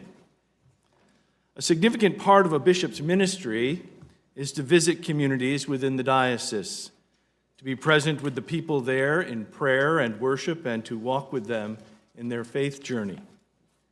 In my travels around the diocese, I have observed, even in my short 9 years, the accelerating effects of climate change. While the physical effects of climate change are easy to measure, I've seen loss of sea ice, coastal erosion, shifts in animal migrations, receding glaciers, and melting permafrost. The human effects are too often left underreported or altogether ignored. From my pastoral ministry to the people of Alaska, I can sadly report that climate change has profound consequences on human spirituality and identity. This is especially true for those who live closest to the land, Alaska's indigenous people. Communities that have thrived for tens of thousands of years in sustainable relationship with the land and animals are now being forced to evacuate their traditional homes. Indigenous social values of sharing and mutual care of one's community and elders, and even care of oneself, breaking down as individuals are forced to abandon their traditions and the land of their ancestors to find work in the very industries that are hastening their own cultural demise. There is an insidious cultural genocide to the march of climate change, and our economic interests, yours and mine, are complicit in this march. This reality troubles my soul and haunts my prayers. The challenges of the human contribution to climate change are therefore deeply personal and spiritual to me, especially as I am convicted by my faith to seek justice and peace among all people and to respect the dignity of every human being. Or as Jesus said, to love my neighbor as I love myself. The Episcopal Church recognizes climate change as a justice issue. This Lent, our presiding bishop, Michael Curry, called upon the church to make climate justice a matter of prayerful action and invited all Episcopalians to renew our commitment to loving, life-giving stewardship of the land. As we have heard this afternoon, the Gwich'in call the coastal plain the sacred place where life begins. This is not a casual, self-interested statement. It is, in fact, a profound understanding of the immutable relationship between God and creation, and it is consistent with biblical faith. Sacred space is not exclusively determined by the church, or by bishops for that matter, nor is it defined by the walls of any house of worship. Sacred space is God's space, where the one who is present in all creation is recognized, if only dimly, by eyes open to seeing what is beyond human understanding. As Wendell Berry has said, sacred space is where we stop and turn to realize the worth of things is not ours to assign. God assigns worth and value. Discerning the value and worth God gives to the land, the creatures, and the people of this world is the foundation of faithful stewardship. And it is my faith that it is the very God who loves the world so much that he sent his only Son, Jesus, to save it, that shows us also how to value it. Long before the first missionaries arrived in Alaska, the Gwich'in were exercising faithful stewardship of the porcupine caribou and the land we now call the Alaska National Wildlife Refuge. As a Christian and a bishop, I would rejoice if more people were to follow the example of the Gwich'in and recognize the importance of honoring the holiness of this good earth, our island home, and the importance of setting apart portions of it as sacred. So therefore, I beseech you on behalf of a loving and life-giving God who fills all things because he created all things, to give prayerful consideration to H.R. 1146 and upholding the faithful stewardship of the Gwich'in culture and protecting the sacred place where life begins. Thank you very much.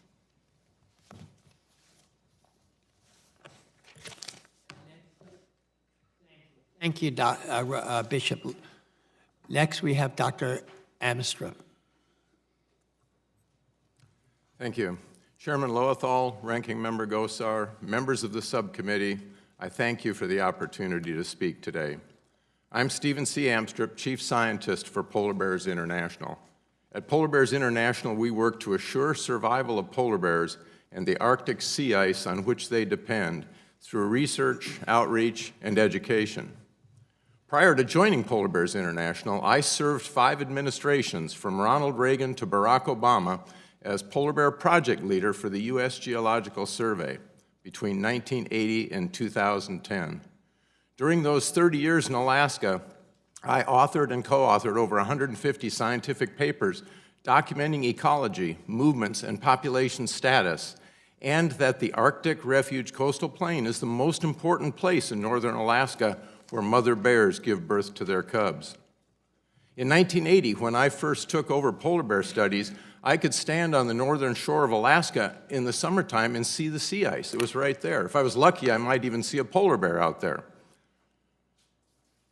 By the latter years of my studies, the summer ice had retreated hundreds of miles offshore, was beyond the curvature of the Earth, and it was increasingly clear that this retreat was a problem for polar bear welfare. In 2007, I spearheaded USGS research efforts that convinced Secretary of Interior Dirk Kempthorne to list the polar bear under the U.S. Endangered Species Act. In a conference call with my entire research team, Secretary Kempthorne candidly admitted the Bush administration did not want to list polar bears, but our evidence regarding the threats of anthropogenic global warming had convinced him that listing was his only choice and that it was the right thing to do. Polar bears everywhere face dire threats, but the polar bears of the southern Beaufort Sea in Alaska are the most threatened of all. Unless climate change is addressed quickly, this Alaskan population may be the first to disappear. Sea ice extent has retreated faster there than anywhere else. We recently documented a 40% population decline, and the government is now proposing oil development on vital maternal denning habitat. Until society takes the necessary actions to halt greenhouse gas rise, which is the only way to stabilize the climate and stabilize the sea ice, conserving onshore habitats in the Arctic Refuge Plain will be critical to assuring that polar bears persist. Each winter, more pregnant female bears give birth to their cubs on the Arctic Refuge than any other area in Alaska. Seismic testing, road building, and drilling pose significant on-the-ground threats to denning mother bears and their cubs. And the record shows that existing detection and avoidance measures do not adequately protect denning bears from these disturbances. Let me be perfectly clear. Every maternal den matters. Of 80 cubs that we tagged during our research between 2003 and 2007 in the southern Beaufort Sea, only 2 were known to survive. Additional disruptions of denning cannot be allowed if we really care about the future of this population. Oil development on the Arctic Refuge will add to ongoing global warming. Seismic testing, road building, and drilling pose significant on-the-ground threats to denning mother bears and their cubs. And given that the reproductive success in the southern Beaufort Sea polar bear population is already severely compromised, additional impairment of denning success from oil and gas exploration and development is sure to exacerbate the ongoing decline of this imperiled population.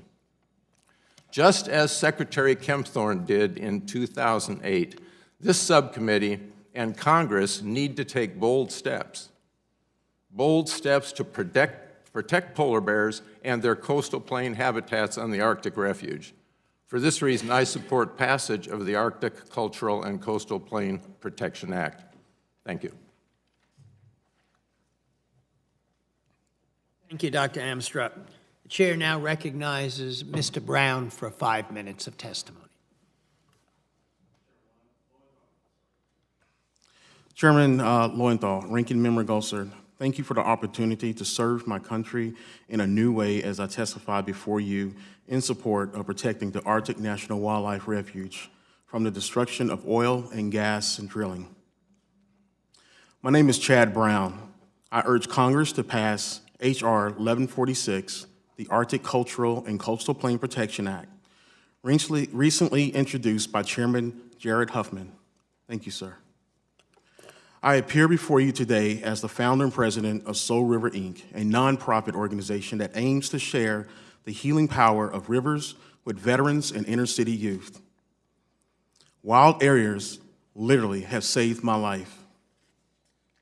And now my life mission is to share the love and passion of outdoor world specifically for untouched, pristine places like the Arctic National Wildlife Refuge with other veterans and underserved youth. But to truly understand why the Arctic National Wildlife Refuge means so much to me, I have to share my story. I'm a U.S. Navy veteran, served in Desert Storm and Desert Shield, served in Guantanamo Bay, and I saw daily combat in Operation Restore Hope, Somalia. To say I've seen a thing or two is an understatement. I believe in strength, power, and the goodness of the United States with every breath of my being. But after serving traumatic situations, I, like so many fellow veterans,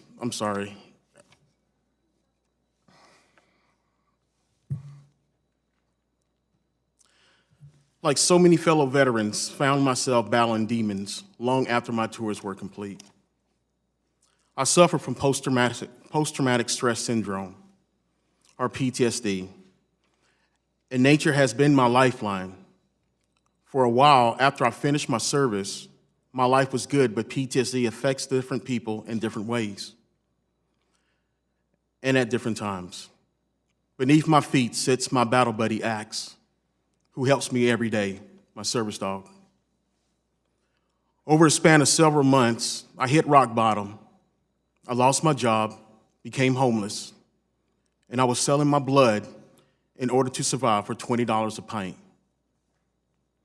I contemplated suicide, and I spent time at Veteran Affairs Psychiatric Ward where I received help, but mainly in the form of drugs. I learned I had PTSD, and I tried to cope, and it wasn't working. Finally, one day, a friend took me fishing. I hooked a fish, lost it, but then I was hooked. I had smiled the first time in what seemed like a lifetime, and I knew that fishing could help other veterans fight PTSD. And it could also help youth conquer their own challenges, issues. This was the birth of Soul River, Inc. At Soul River, we do deployments. We deploy into areas that are under threat, places like the Arctic Refuge. as an education leadership experience where veterans steps up to teach youth how to protect the environment and become leaders of tomorrow, while youth gives us a simple purpose to push forward. These deployments are challenging and require everyone to work together and rely on one another. Everyone involved knows what it means to be under threat. Soul River began doing deployments to the Arctic Refuge in 2016. We have deployed to the Arctic Refuge 4 times and are going back this summer. Veterans and underserved youth find meaning, purpose, life, and most importantly, healing. These qualities make up the soul of the Arctic Refuge. When you arrive in the Arctic Refuge, your senses are heightened, sight, smell, hearing. You are aware of the surroundings and the ways you never were possible. Someone recently asked me what I felt when my feet hit the ground in the Arctic National Wildlife Refuge. All I can say is home. It's more than I feel at home. It is simply home. A few weeks after 2018 Arctic deployment, I was speaking to one of my friends, a veteran from several of the Arctic deployments named Matthew. He said, "Chad, you know where I'm at? I'm sitting on the floor in my bedroom with a camp stove making myself a cup of coffee. I need to go back home. When are we going back?" I fought for my country so that places like this would exist, and I'm here today as a way to continue to serve my country. In closing, I urge Congress to pass the H.R. 1146 and protect the Arctic National Wildlife Refuge forever for present and future generations of the Gwich'in and all Americans.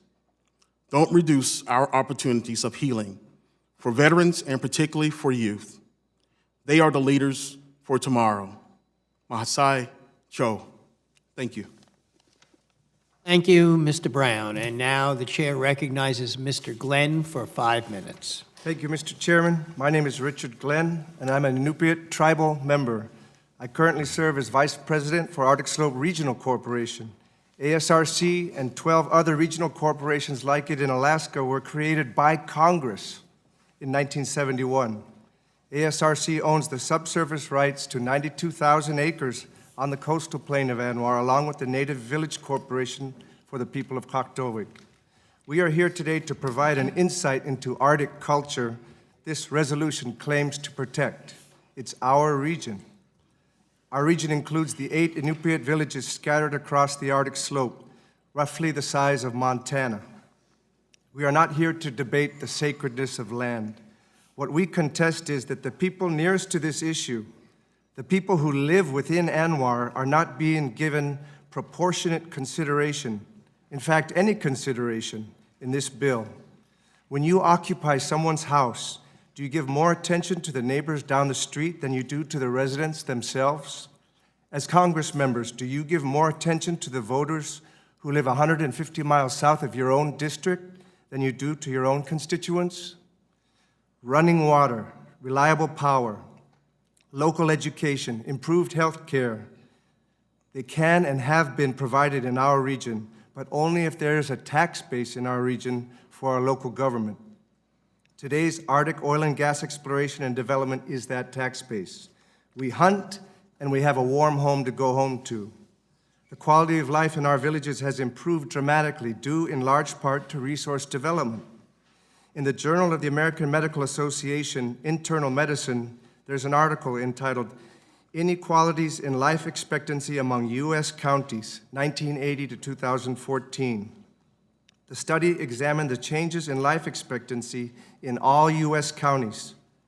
The average life expectancy of people living in my region, the Arctic Slope, increased by 8 to 13 years over this 34-year interval. No other area in the United States experienced a higher increase in life expectancy. The factors explaining this: declining poverty, increasing high school education and graduation, increasing employment, improved access to health care, the very things that have been fostered in our region due to resource development. This resource development, initially centered around Prudhoe Bay and in progress for more than 50 years, is a part of our region. But it's the nature of oil fields that production declines, and with time, new fields are developed. The 1002 area of Anwar, which includes our land that people have lived on for thousands of years, is now the focus of exploration to offset decades of decline. It's not a pristine area. In addition to thousands of years of land use, the 1002 area has hosted military and radar communications since 1947. There's a ring of these facilities all around the Arctic. I brought a map that shows their distribution, and I asked that it be accepted into the record. At its peak, there was a station every 50 miles, consisting of aircraft runways, tank farms, camp facilities, radar and communication towers. They would close over time, many of them, because of the advent of satellite communications. Even that was an effort putting workers and equipment into our area. And during all those many years, people continued to hunt caribou. To this very day, there's a long-range radar station operating in the village of Kaktovik. With all that infrastructure, it makes the point. Caribou are largely indifferent to infrastructure. I myself have successfully hunted caribou in summer and winter months in and around producing fields, as well as nearby to radar facilities and on the open tundra.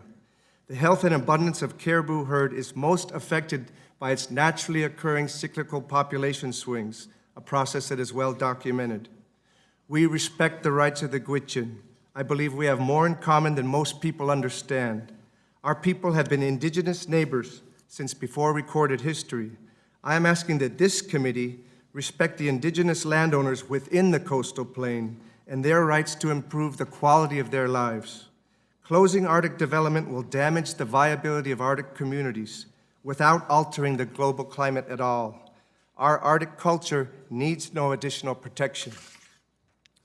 I find it disturbing that the sponsors of this legislation and the leadership of this committee conveniently neglect that there are tribal members here that disagree with their position. They look right through them as if they were not tribal members.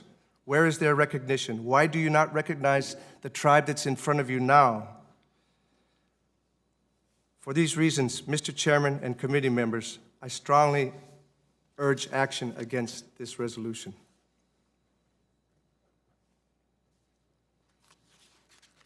Thank you, Mr. Glenn. And now the chair recognizes Mr. Rexford for 5 minutes. My name is Matthew Rexford. Thank you, Chairman Lowenthal, Ranking Chair Gosar, and members of the subcommittee for the opportunity to speak to you about H.R. 1146. I am tribal administrator of the native village of Kaktovik, a federally recognized tribe. I am here to tell you that I exist. We exist. The 200-plus residents of Kaktovik, my Uncle Fenton, who was on the previous panel, we all exist. Collectively, we are the Kaktovik Mute, residents of the only village within the so-called 1002 area, and the only community within the Arctic National Wildlife Refuge. H.R. 1146 is a continuation of the pattern of injustice we have experienced since the formation of Anwar under Anilka, in that it erases our 11,000 years of existence on our land. You speak about human rights. Certainly our human rights need to be acknowledged in any legislation that would undo the self-determination and opportunities my uncle, current and past leaders in Kaktovik have worked to secure. You say you are concerned about Arctic culture. You've ignored our culture. You completely disregarded us. The North Slope has the highest per capita harvest of subsistence food in Alaska. These resources are ours, and we will protect them. Our local and state government already protects our cultural sites and keeps a robust inventory of traditional land use sites, cultural sites, and burial grounds that have been and continue to be protected from any development. This bill gives the false perception these lands are wilderness, when they are not and never have been. We follow in the footsteps of our ancestors who have traversed these lands for thousands of years. The entire coastal plain of this refuge has been continuously inhabited and used by the Inupiaq. The Western definition of wilderness to us implies desolation, a land without people. You are concerned about the caribou. Here is what the Kaktovik Mute know to be true. The porcupine caribou's herds migration changes every year. In the last 10 to 15 years, we have seen their migration change to the far southeastern portion of the coastal plain and into Canada. Scientific data collected by federal and state scientists support our traditional knowledge. According to data presented in the Arctic Refuge CCP, the entire coastal plain makes up a mere 17% of the entire porcupine calving area. You are concerned about polar bear. So are we. When polar bear were listed as threatened, the U.S. was mandated to study the health of the bear population. The service conducted an unprecedented and highly invasive study. Their study took place at sensitive times of the year when bears were emerging from their dens and when they were looking to make dens. We observed bears with collars so tight their fur had rubbed off and their necks gangrened. I believe the continued invasive studies of the service through their contractors, the authorized bear harassers, caused more harm to the polar bear than anything else they face. You seem to be concerned about climate change. We are on the front lines of it. We experience longer ice-free seasons, melting permafrost, and more coastal erosion, among other things. We bear this burden, though we contribute minimally to climate change. This 90,000-mile round trip will be my largest contribution to carbon emissions this year. Potential development could increase emissions by an average of 44,000 metric tons per year. For perspective, the 53 representatives from California produce over 200,000 metric tons of CO2 traveling between DC and California every year, orders of magnitude greater. Kaktovik is asking for a chance to see what gifts God has bestowed upon our land, the same chance that the Gwich'in people asked for 2 decades ago. It's easy for you to take Anwar off the table, but remember, it's our table. In the Arctic, science is political. We know these lands and wildlife better than any scientist, agency, guide, ecotourist, or lawmaker. If you have concerns, ask the experts, us. We already had this conversation 50 years ago when discoveries were made in Prudhoe. We were told the caribou would be decimated, our lands ruined, our subsistence and culture wiped out. None of that happened. The Central Arctic herd, which calves near Prudhoe, had a 14-fold increase from when development began to their peak in 2008. We Inupiaq have a dual economic system, a cash economy and a robust subsistence economy, which are interwoven and interdependent, through which our culture adapts and perpetuates itself. We will not become conservation refugees, and we do not approve of your efforts to turn our homeland into one giant national park to the benefit of the environmental corporations at our expense. This literally guarantees us a fate of no economy, no jobs, reduced subsistence, and no hope for the future of our people. We as Inupiaq people have every right to pursue economic, social, cultural self-determination. The laws of the U.S. should support indigenous populations, not interfere with these basic human rights.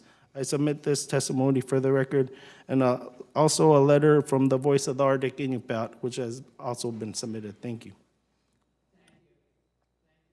That concludes the testimony, and so now we're going to turn to the panel and for members to begin their questioning. I remind each member that you have 5 minutes of time, and I'm going to recognize myself first, and I'm going to start with Dr. Amstrup. Dr. Amstrup, in Richard Glenn's written testimony, he writes, "There is zero chance that a surveyed seismic line will be located on top of denning polar bears." First, do you agree with that? And do you believe there's no risk to polar bears if a seismic line doesn't run right over the top of a den? My studies have shown that female polar bears in dens react in 2 basic ways. There are some females that will respond and move away from their den, come out of their den, when disturbances are at some distance. And in my written comments, I use 65 meters as kind of what the data available suggest. Other females are much more inclined to just stay in the den until the last minute. And so we have a combination of both. When we see a female emerge from her den early, we don't know what the impact of that is. But what we do know is that, on average, females that stay in their dens longer, their cubs have a higher success rate of surviving. And so, to the extent that we can minimize the early disruption of denning, it's a good thing. Thank you. I want to follow up Dr. Amstrad. If you're familiar with the 19 Fish and Wildlife Service memos that Public Employees for Environmental Responsibility released a couple of weeks ago. Yes. You are. The cover memo includes discussion of polar bears' information needs in the 1002 area. It says there are lots of data gaps and lists about 24 steps that need to be taken, including hiring new biologists, developing better den detection tools, studying the response of polar bears to infrastructure, and so on and so on. The memo estimates that it would cost approximately $2.7 million the first year and about $5 million in future years to take these steps. Does this sound reasonable based on what we know and don't know about polar bears? First, I would say that for the kinds of studies that were being proposed by the USGS and Fish and Wildlife Service personnel that were interviewed for that, I think the cost is probably accurate. It's very expensive to work up there. A lot of things still need to be tested. So I think that that's reasonable.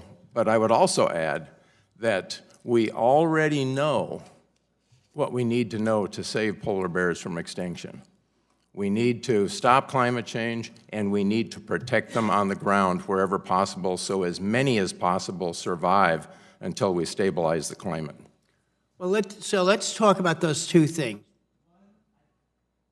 It's our responsibility to deal with climate change, and I think that, in part, your testimony has indicated that one of the things we need to deal with in all this is the impact of climate change. But the other point that you raised is what the impacts of development and industrialization of the North Slope, how that actually, just the actual industrialization impacts polar bears. And so we're talking about the industrialization of the Arctic Refuge coastal plain, hundreds of miles of roads, dozens of drill pads. Do you believe that this, once this is fully developed, is going to impact the polar bear? Yes, I do. The decline that we started to see in the late 1990s in the polar bear population in the southern Beaufort Sea corresponded with the dramatic expansion of oil and gas activity across the North Slope. Now, the major driver of that, we're pretty convinced, is the loss of the sea ice. But we can't overlook the possibility of cumulative effects. Right now, 185 kilometers of the coast, if you're a pregnant female polar bear coming in to look for a place to den, you have 185 miles of northern Alaska, or kilometers of northern Alaska, that are already fragmented by roads, pipeline corridors, et cetera.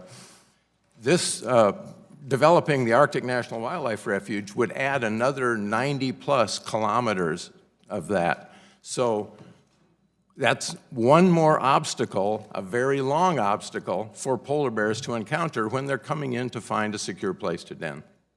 Thank you. And now, listen, recognize Representative Westerman for 5 minutes of questions. Thank you, Chairman, and thank you to the witnesses for your testimony today. Reverend Latom, your testimony implied to me that your position is that oil and gas production and a personal relationship with God are incompatible. You even referenced perpetuating the sins of our forefathers. So my question to you is that your position?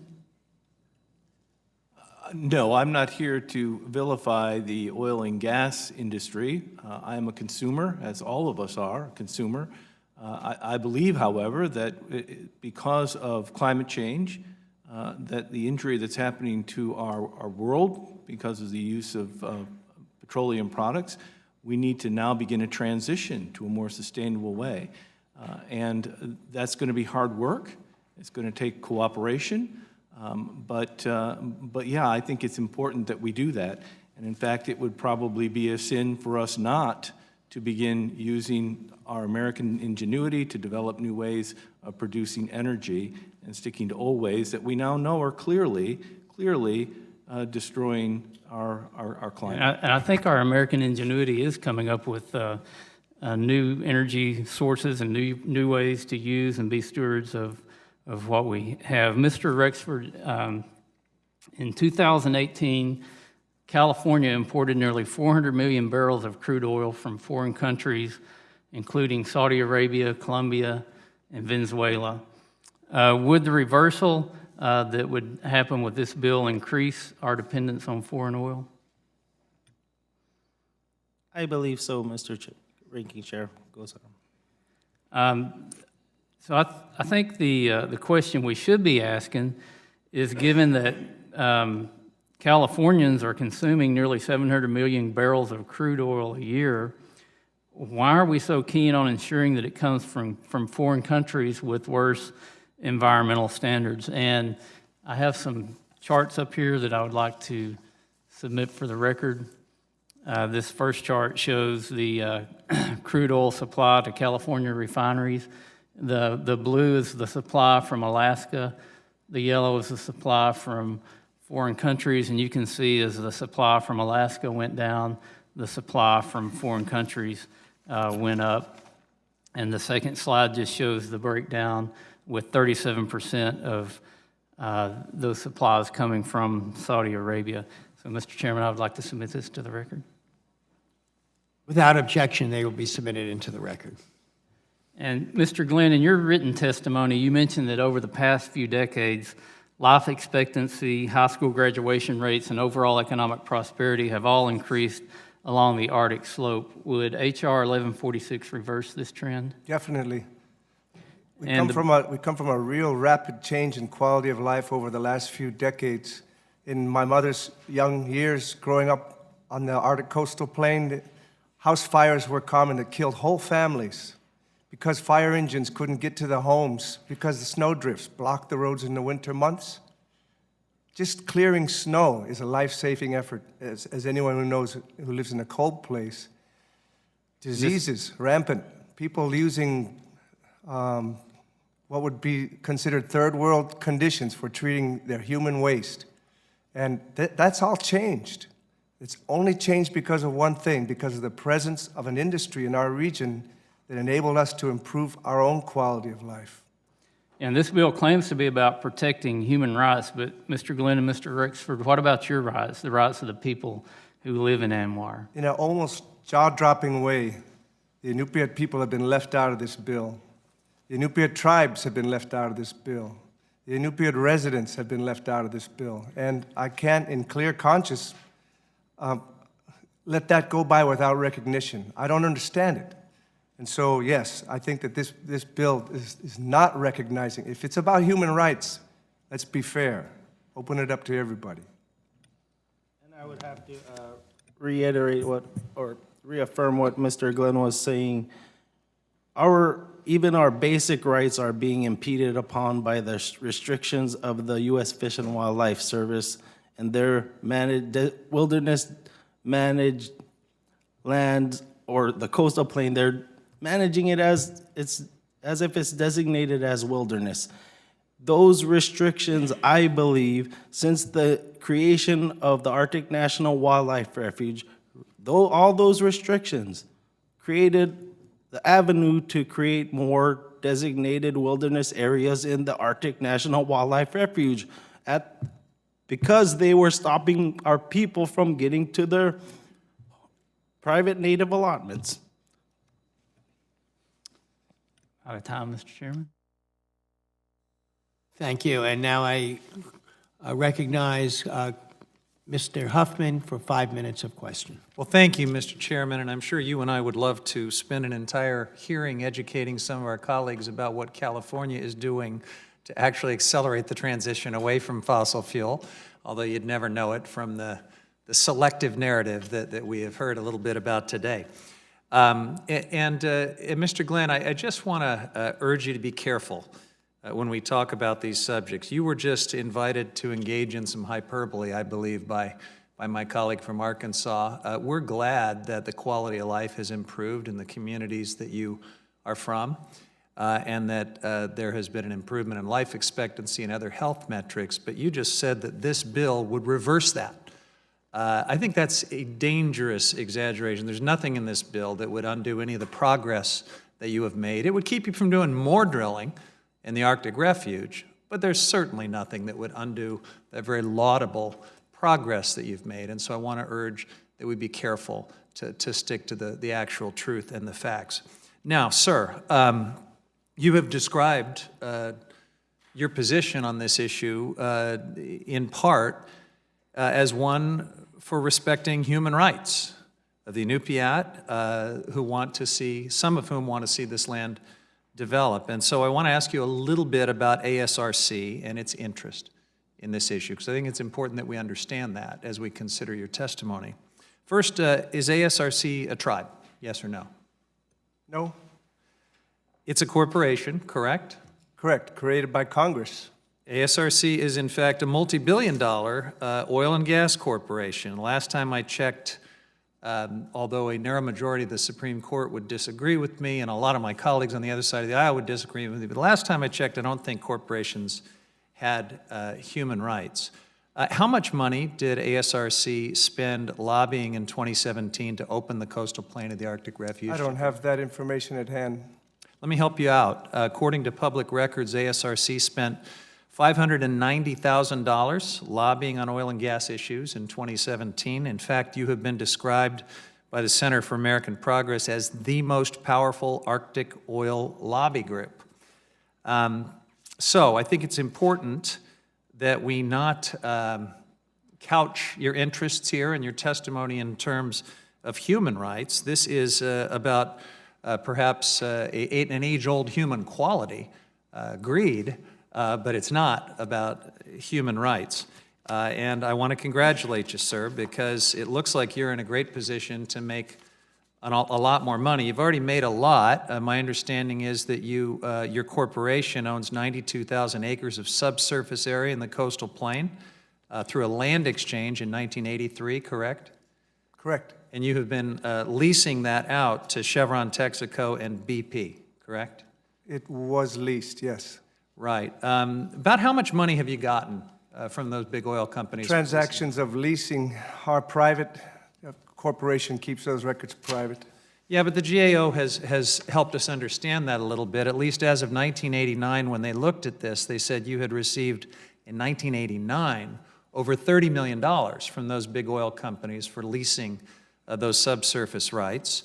I would love to know what you've made since 1989, but I think we can all stipulate that it's probably a lot more. By the way, that same GAO report found that your original land exchange that gave you those subsurface rights was in violation of the public interest. But at any rate, during this time, you have had, as a result of those rights, the only exploratory test well in the coastal plain, correct? Correct. And you've maintained the data from that exploration as strictly private, proprietary information. You're not sharing it with anyone, right? Even the government. The government doesn't know it. The government knows it. All exploration is proprietary. The Department of Interior does not have your I'm exploration talking about data. state government.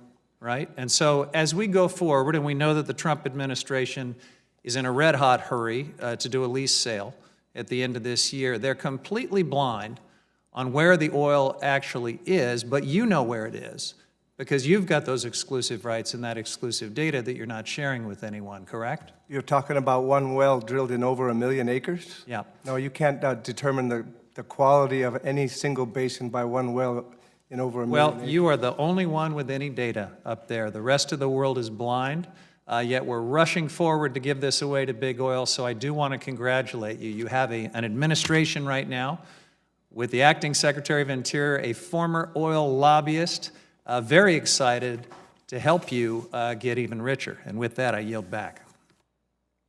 Thank you. I'm going to take this opportunity to ask a few more questions. If Mr. Westerman or Mr. Huffman wants to follow me, that's certainly okay also. Mr. Brown, well, first of all, thank you for your moving testimony about the impact, and your own personal impact in terms of fishing and what it has meant to you. The question I have is, why do you think that, of all places, that the Arctic National Wildlife Refuge is such a healing place for you and other veterans and other underserved youth? Why this one place on Earth?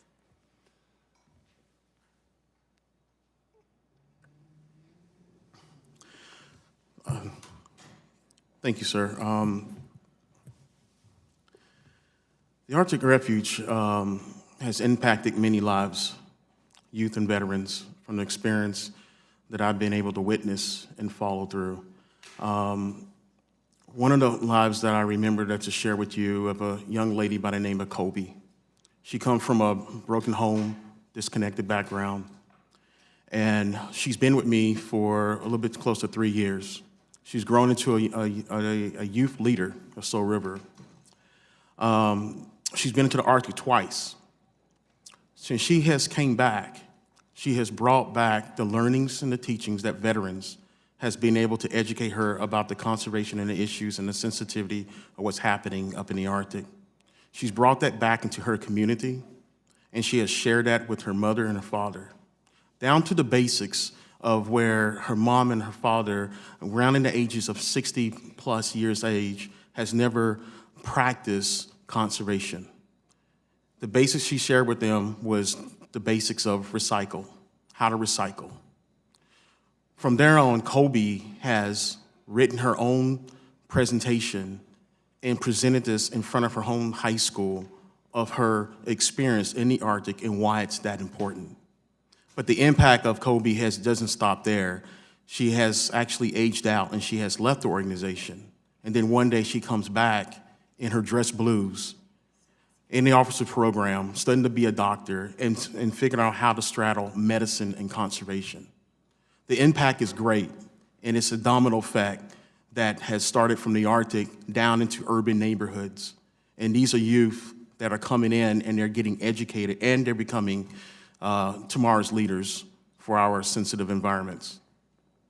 I want to ask you a follow-up question to that answer, and that was very helpful to the committee. You described people who have visited the Arctic National Wildlife Refuge and the coastal plain and what that has meant to their lives in coming down. But why should other Americans who will likely never visit the Arctic National Wildlife Refuge, why should they care? My first deployment into the Arctic was a total of 23 participants. 16 out of participants were youth. When they all came back, they slept on the floor almost a month. Parents gave me a call and was wondering what was going on with their children, why they're not in bed. And I told them that they're still trying to hold on to these special moments, embrace what they experience, because it's just that special. Now, what's happening is that in that domino effect, what I was saying earlier, that these parents are now becoming cheerleaders of the organization. They're becoming advocates of the Arctic, even though they haven't stepped foot in the Arctic. They see the domino effect within their kids of what has happened, how they've changed. They are a witness. They are actually becoming a witness of their children that I have not even seen other than what I'm hearing from the parents. Parents are now advocating to other parents, telling their children, you have to join Soul River, Inc. You have to get on that deployment and go to the Arctic. So parents in urban neighborhoods who's never been are becoming advocates of the Arctic National Wildlife Refuge, even though they have not been, but they believe in the change in what they're seeing in their own children. Thank you, and I'm going to yield back, and I'm going to offer the same opportunity to my colleague, Representative Gosar, the ranking member, for any. Sorry, I finally got back. Just at the right time to ask some questions, if you have any. So, Mr. Glenn, I'm very familiar with the Native Tribe consortiums. Are they any less tribal? No, no, they're... Just a different way of configuring them, right? It's at the creation of Congress, we've been frayed into three organizations: the federally recognized tribes, the municipalities that take care of municipal services, and the native corporations that settled Aboriginal title by an act of Congress. This was not by our design, this was Congress's design, and I resent the fact that the author of this bill seems to think that somehow we're less than human beings because of that. We didn't create this. We're trying to abide by the act of Congress in the best way we can. So I'm glad you brought that up, because in configuring this and giving, kind of, be honest with you, forcing your hand into this consortium, have they been responsive to the individual tribal members more effectively, do you think? Because I know in my state of Arizona, a number of the tribes are actually looking to the consortiums for reorganization because of some of the benefits it's actually helped them with. Is that true? By consortiums, I think you mean these native corporations. I think that the native corporations have brought increased benefits back to their membership, their shareholders who are tribal members. And by doing so, they've improved the quality of life. Remember how it all started. It started with the taking of Aboriginal land that was never lost by any battle, never ceded away by any treaty. Took the land and gave us a portion of it back as partial compensation for the taking. And with this land base, we were directed to form these profit-making corporations to improve the lives of our shareholders. And that's been our goal, that's in our mission, and it's still our mission. And the fact that we advocate for development on the North Slope is less about any single corporate opportunity. As the previous person who was questioning me noted, we're a successful company. We're all over the place. It's advocating for local development in our region to support our local government. It's the borough that depends on these tax revenues that improves the quality of life with things like roads, running water, reliable power. So, I mean, you once again highlight for me, you're no less diligent in doing your due diligence about the land, are you? No, we're no less diligent. So you actually take that into consideration, right? Yes, if this is about how we treat the land, everything from where we build a road, a water sewer plant, or explore for oil and gas is on the land of our ancestors. The bones are still in the ground there. We come from a time where people weren't even buried within human memory.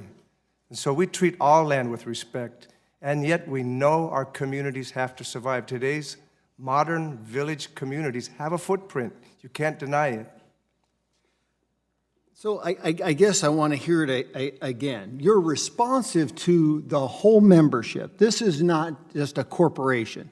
This is a corporation of all peoples within that area. Is that true? True. The native corporations are owned by now more than 13,000 Inupiat shareholders in our region. And this is true for all the regions of the state, probably 100,000 people.